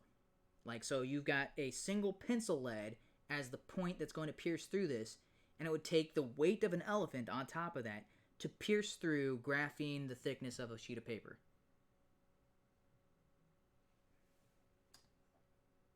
So that's the tensile strength we're talking about that graphene exhibits. It's almost completely transparent, extremely light, and is the best conductor of electricity and heat known to man. Yeah. That's because carbon by itself has almost no resistance, which means heat passes through it without issue. Electricity passes through it without issue. It's because it's that's what it's. Yeah, you're talking about superconductor to the extreme. Like it's the better than gold. It's going to replace gold. It's going to replace silicon. It's going to replace everything as far as electronics and circuitry, and allow us to create things that are really super small and don't have the problem of overheating. Because even though silicon can get really small, silicon still has the overheating problem. I mean, that's why we spend all this time. Heat sinks for your computer are really expensive, and if that heat sink blows, well, then your PC overheats and then fries your computer and that sort of thing. If all that stuff was replaced with graphene parts, you could run your PC at room temperature and it would never heat up. You would never heal it. You wouldn't need all these fans running and a heat sink and stuff like that. You just have the PC running. It's ridiculous. Like what you see right now with server rooms is they keep them really cold. Like if you ever go into a server room, usually the temperature is about 45 to 50 because they've got all of these racks of computers generating heat. If all of that could be replaced, if graphene was cheap enough where all of that, the mechanical parts and all the electronics could be replaced by graphene, you could run that same room temperature. No need for AC, no need for all that other stuff. You could actually, and all of that, these servers are running like that with fans, with heat sinks and all that sort of stuff. Scrap all that, throw it out, you don't need it. Shrink the size of computer electronics, 10 to 20 fold. These conductivity Insane. properties are perfect for electrical applications, which brings us back to the battery. Yeah. Real Graphene, a company out of Los Angeles, has been researching graphene batteries for years, and they've beaten everyone to the punch by bringing an actual graphene battery to market. Digital Trends spoke to the CEO, Samuel Gong, about some of the technology, so I'll be including some of his statements in the episode. So first things first, how long does their battery take to charge? Well, with an average phone battery of about 3,000 milliamp hours, you're looking at around 1.5 hours to get from 0 to 100%. For these graphene-enhanced batteries, it's 20 minutes. Yeah, because he continually talks about a graphene battery, but it is not a graphene battery. This is a first-generation minor upgrade to batteries. This is... They talked about kind of the process, and like the amount of graphene being used in these batteries is very, very small. And you're already seeing an improvement like that. You're already seeing, a 70 minutes shaved off of the recharge time of these batteries by a small amount of graphene. These batteries are not pure graphene. Like you could have a battery that is pure graphene. It wouldn't be a battery at that point. It would be a supercapacitor. Difference between a battery and a capacitor. Okay, battery is several cells that release electrical charges, but they do it in series. And batteries have a tendency to overheat. Batteries have a limit on how much of an electrical charge they can release at a single time because they're in series. And so it's split up into these different sections. And so when you're trying to release that battery charge, it's based on how many cells are in there, or how many different storage of electricity. That's the power of that battery. Generally speaking, that's how they work. It's called a battery because it's a series. It's a battery of. I guess that doesn't really explain it because battery has so many meanings. But it's a group of cells all working in unison. With a capacitor, it's different. Capacitors have a instant. So in order to recharge the battery, it's got to go through all of those, which means it goes through the first cell and then it gets that full, and then it pops over. The excess of that goes to the next cell, and the excess of that goes to the next cell. The excess, and what that does is that's gonna degrade the life of your battery because that first cell is being overheated beyond its regular capacity, and that's why batteries lose life over time. It also means the discharging, you're going to see the exact same thing because they're going in a series and it's going from back to front or front to back, depending on how the battery is or whatever. But the ones in between are getting overused. But with a capacitor, the charge goes in, and it's only a single storage chamber that's storing the electrical charge. And what that allows it to do is a single thing that stores up the electricity. There is no ramp up time to charge it up, and the release time is almost instantaneously as well. This is why there's a when they had the old tube TVs, you had to take it to a repair professional, because even when the power was out and the TV wouldn't run, that capacitor inside there could still hold an electrical charge. It could hold that almost indefinitely. And if you didn't know what you were doing and you're trying to repair, and you break that or touch that capacitor, or get some kind of, you could electrocute yourself and kill yourself because there's so much of a charge stored in there that's hitting you all at once. So that would be a issue, potentially a full graphene capacitor would have. I call it a supercapacitor because unlike a regular capacitor, a graphene capacitor could run at room temperature. There's no risk of it overheating because we talked about that before with the almost negligible resistance that's within carbon. So you're talking about a almost instantaneous charge and almost instantaneous release. For all intents and purposes, it would be instant. Which means you could have so let's say in the future, however many years from now, you had a car battery, which I don't know if you've ever, if you ever had a car battery die on you and you had to recharge it, you got to let the engine run for about 10 minutes while the accelerator's pulling it up, and you also put the, if you got the a jump starter kit on you, you leave it on there for a couple of minutes and then try to turn the car on. Now, imagine one of those being replaced by a graphene battery, and, your car battery died? Okay, plug it in, turn it on immediately, unplug it, it starts running, it's fully charged, and you just drive off. And you plugged it in for a few seconds, and it's the full amount of capacity that you would have for your regular battery. It's, the ramifications for what graphene is poised to do is,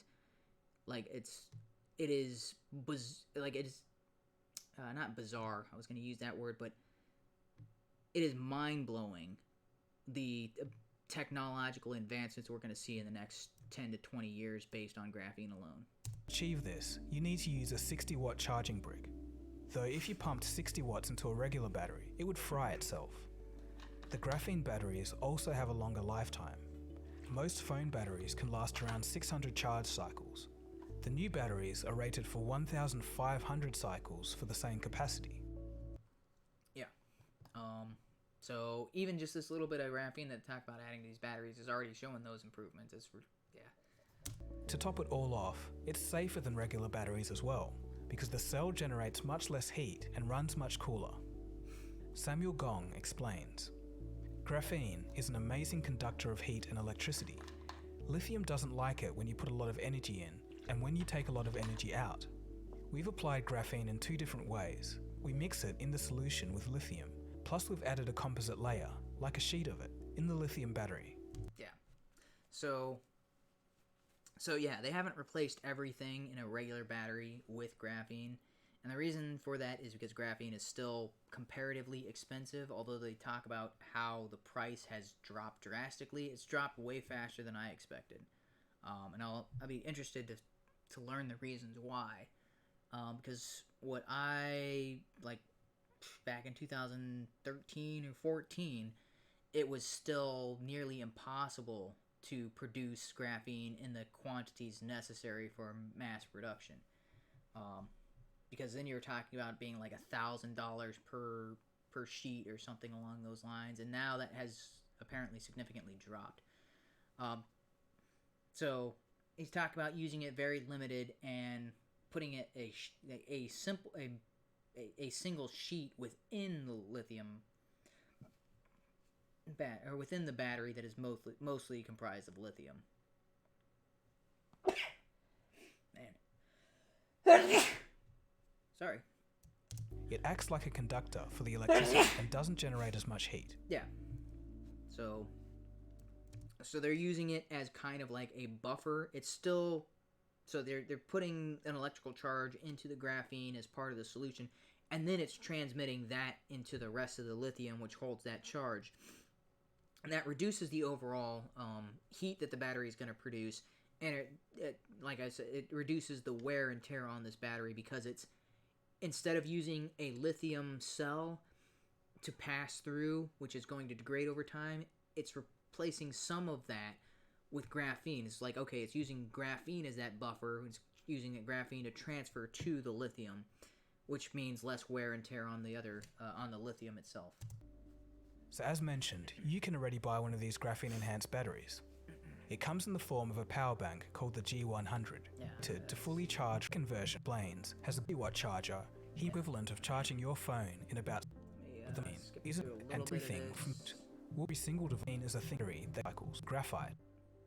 Making graphene use. 300,000. Okay, yeah. A few years ago, 1 kilo of graphene cost $300,000. Yeah. Thanks to and a kilogram is a very small amount. So when you're talking about how much graphene you would need to replace most of the other electronics, the other thing is I don't know how usable that amount of graphene would be, because most of the time it's very difficult to work with, because I mean you're talking about things that are atoms thin or atoms thick, depending on your perspective. Very difficult to work with. It may not be in the structure you want it, because maybe you want a sheet of it, but it's coming in these, maybe it's coming in, stuff I saw was like a bag of graphene, and it's kind of just little flakes of it sitting in a pile, and it's like, well, that doesn't seem very useful. Advancements in the manufacturing process, this cost is falling dramatically. In 2010, it used to be around $1,000 per cubic centimeter, and now... Yeah, $1,000 per cubic centimeter, which, that's tiny. That's about the size of a stamp. That's maybe about half the size of a stamp. Centimeter, wait, no. Yeah, that's, because centimeters are, like, trying to find an object that's about a centimeter thick. I don't see one around me. But yeah, that is really tiny. That's not a size of a stamp. I was thinking an inch. No, that's way smaller than a stamp. Trying to think, centimeter. Okay,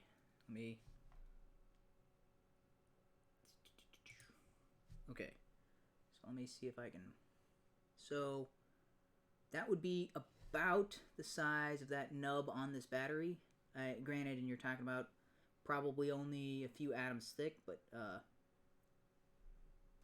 that would be about a centimeter or cubic centimeter. So talking about something that small, like not the full top, the little nub on this AAA battery.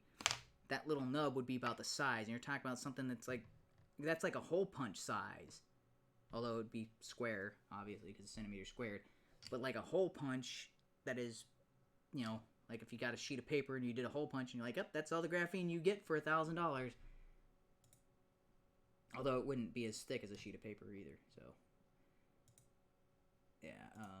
Now it's only 1 cent. Yeah, 1 cent. Whew. That is insane. I can't believe it's dropped that far. I mean, I've only been looking into this for 10, 11 years.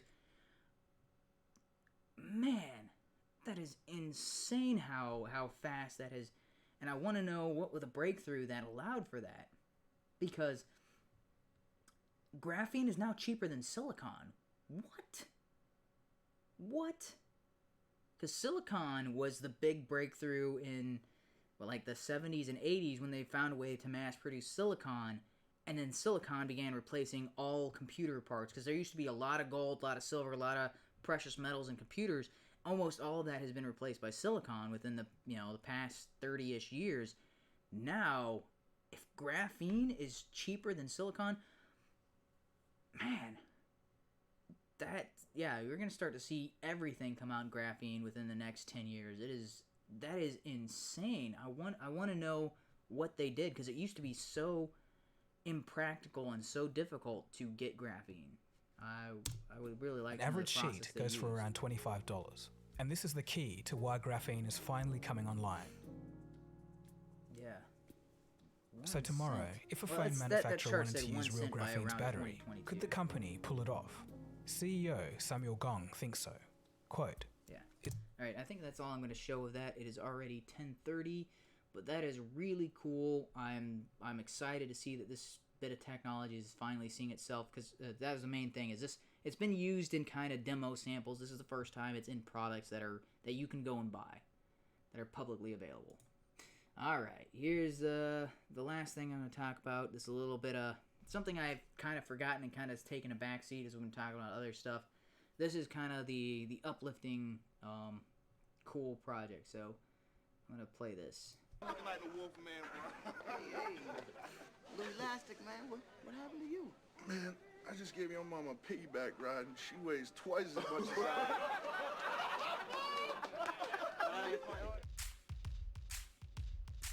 Hi, I'm Ethan Suplee. We're at Grant Roberts Granite Gym in Beverly Hills. We're going to be doing a chest workout today. All right. So Ethan Suplee, he goes on. He talks about a little bit of his credentials, like stuff that you may have seen him in and all that sort of thing. Big transformation. I don't know if you guys compare those two clips. He was a big dude. I didn't realize how big he was until he started talking about this, and I'm like, wow, that is dangerous. That's like, how were you not like one of those people that's stuck in bed that has to be crane? They got to cut out a wall of your house and take you out with a crane. Whew, yeah, he was a big boy. I guess he's also kind of tall, so maybe that kind of offset it a little bit. But man, that is a huge transformation. So he goes on and lists some of his credentials. One of the things he does not mention, he was one of the bullies in Boy Meets World. And every time I see him in a movie, it's like, oh, hey, it's that guy from Boy Meets World.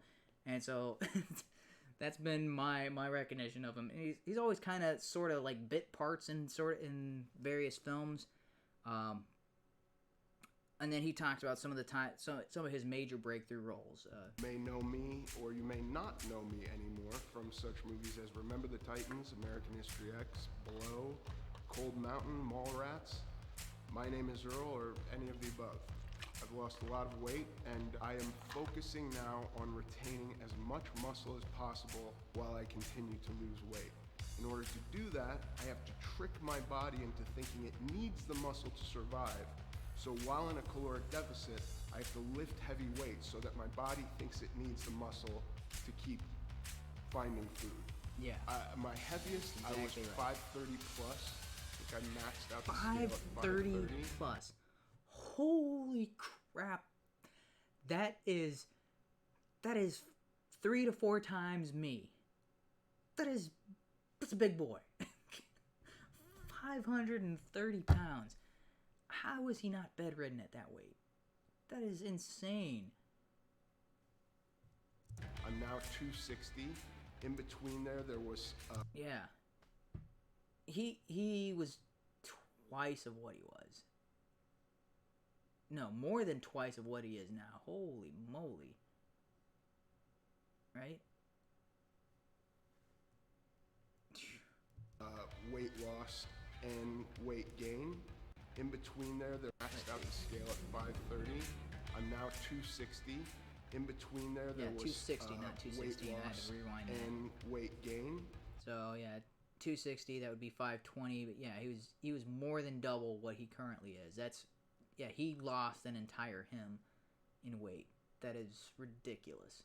I met a girl who I felt was more important than all of the girls I'd known previous to her, and Losing weight and getting healthy was the only way that I could see on making sure I had the longest time with her.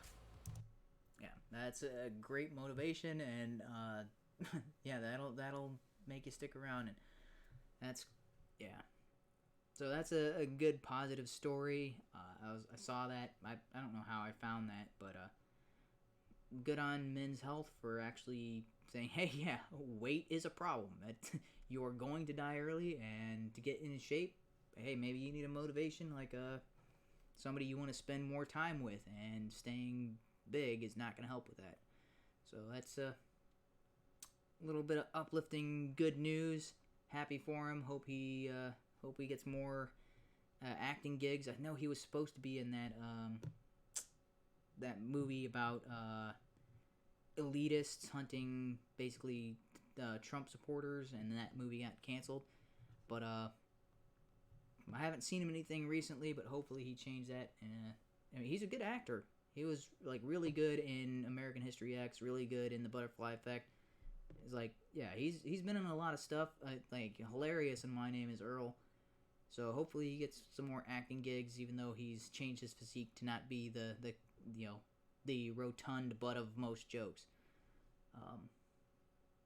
Good on him, and now he's gonna live a longer life, and that's good news. All right, it is time to wrap this up. Wow, I was cruising through these stories until I got to the eugenics and graphene, and those completely slowed my roll, and man, I thought I was gonna like, oh, I'll be done by 9:30, and ended up going for an extra hour and 10 minutes. All right, thanks to anybody who ends up watching this. Oh, I do have a comment. Sorry, I did not see that. I'm not used to people being here when I'm live streaming. I have no idea who Vaush is. Vash? Oh, I do know who Destiny. Man, that guy is so annoying. I wouldn't mind debating him, but I don't think he's gonna debate me because I'm a nothing YouTuber. I have debated McDonald. What's his name? Something McDonald. I can't remember the name. I have debated him. He's from the UK. I forget the stream. You can see it somewhere. I'll try to find that video and maybe post a link to it in the chat for you, or I guess under the description or in a comment or something like that. So I have debated socialists. There was somebody who claims he was a capitalist, but it was obviously for like almost every time we'd argue, it was over socialist stuff. Cult of Ham, leftist, socialist. Yeah, I think socialism is a evil ideology masking itself as and it's worse than most evil ideologies because it masks itself as a good ideology. It is a wolf in sheep's clothing. It like most prevalent evils, it presents itself as light when it is pure darkness. So I don't know who this Vaush guy is. I think you commented on a previous video, thoughts on Stefan Monalou versus Vaush. I haven't seen that yet. That is my plan for sometime this week to catch up on that. Destiny is he's a condescending prick. His argumentation tactics is interrupting, talking over people, and ignoring what they say. He does that so many times. I've seen so many debates with him. His opposition makes a good point. Now, whether it is valid or not, doesn't even address it, ignores it, and just steamrolls over it like it never happened. So, like, when I've done debates, I will acknowledge, it's like, okay, I understand where you're coming from. That's not absurd, but it's incorrect because of these reasons. And Destiny doesn't understand that. Destiny is just like, nope, you're wrong. I'm gonna keep going forward. I'm right. You're wrong. Continues, ignores any positive point that is made, and he acts like he's the smartest person in the discussion. never even acknowledges that, oh, maybe I am wrong, which is, to me, that's the sign of someone that's actually intelligent. Is they enter it, it's like, oh, maybe I'm wrong and you have something that you can teach me. That is the far more intellectual position than the I'm right, I'm going to teach you everything, and you're going to mention something, and even if it contradicts my point or even if it undermines a point, I'm going to keep talking about it as if you hadn't made that and as if that hadn't derailed my argumentation. Ham did that all the time, annoyed the hell out of me. It's like, dude, we've had this discussion for an hour, and you're circling back to your starting argument as if we haven't gotten anywhere this entire time. It's very, very frustrating. Destiny does that same sort of thing. I mean, I would still debate Destiny if he was available for it and up for it. I mean, but again, I have 100 something subscribers on this channel, and of those 100, you're the only one who has ever showed up to one of these streams, and you're the only person who's posted anything in the comments or the chat. So I don't think it would be in Destiny's best interest to argue or debate against someone like me. Now, I think one of your other comments was that this Vaush guy does a call-in show. And if it's call-in show that's open for everybody and anybody can call in and talk to him about stuff, well, then maybe that's an opportunity for me to talk to this guy and be like, yeah, your ideology's all kinds of whack.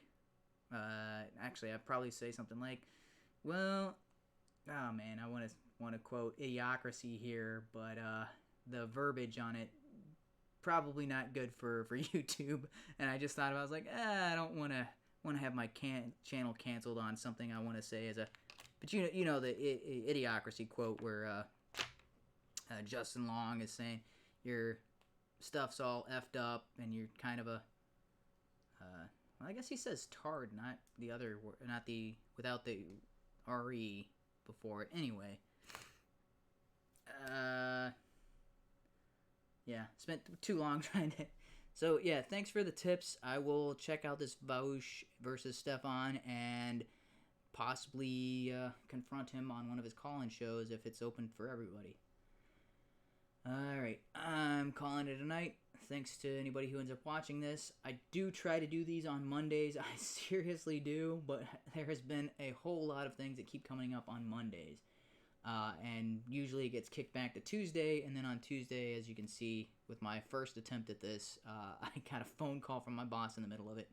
But trying to do these on Mondays, that is the planned night for this, although life gets in the way. Alright, hopefully we'll see you guys next Monday. Thanks for joining me here.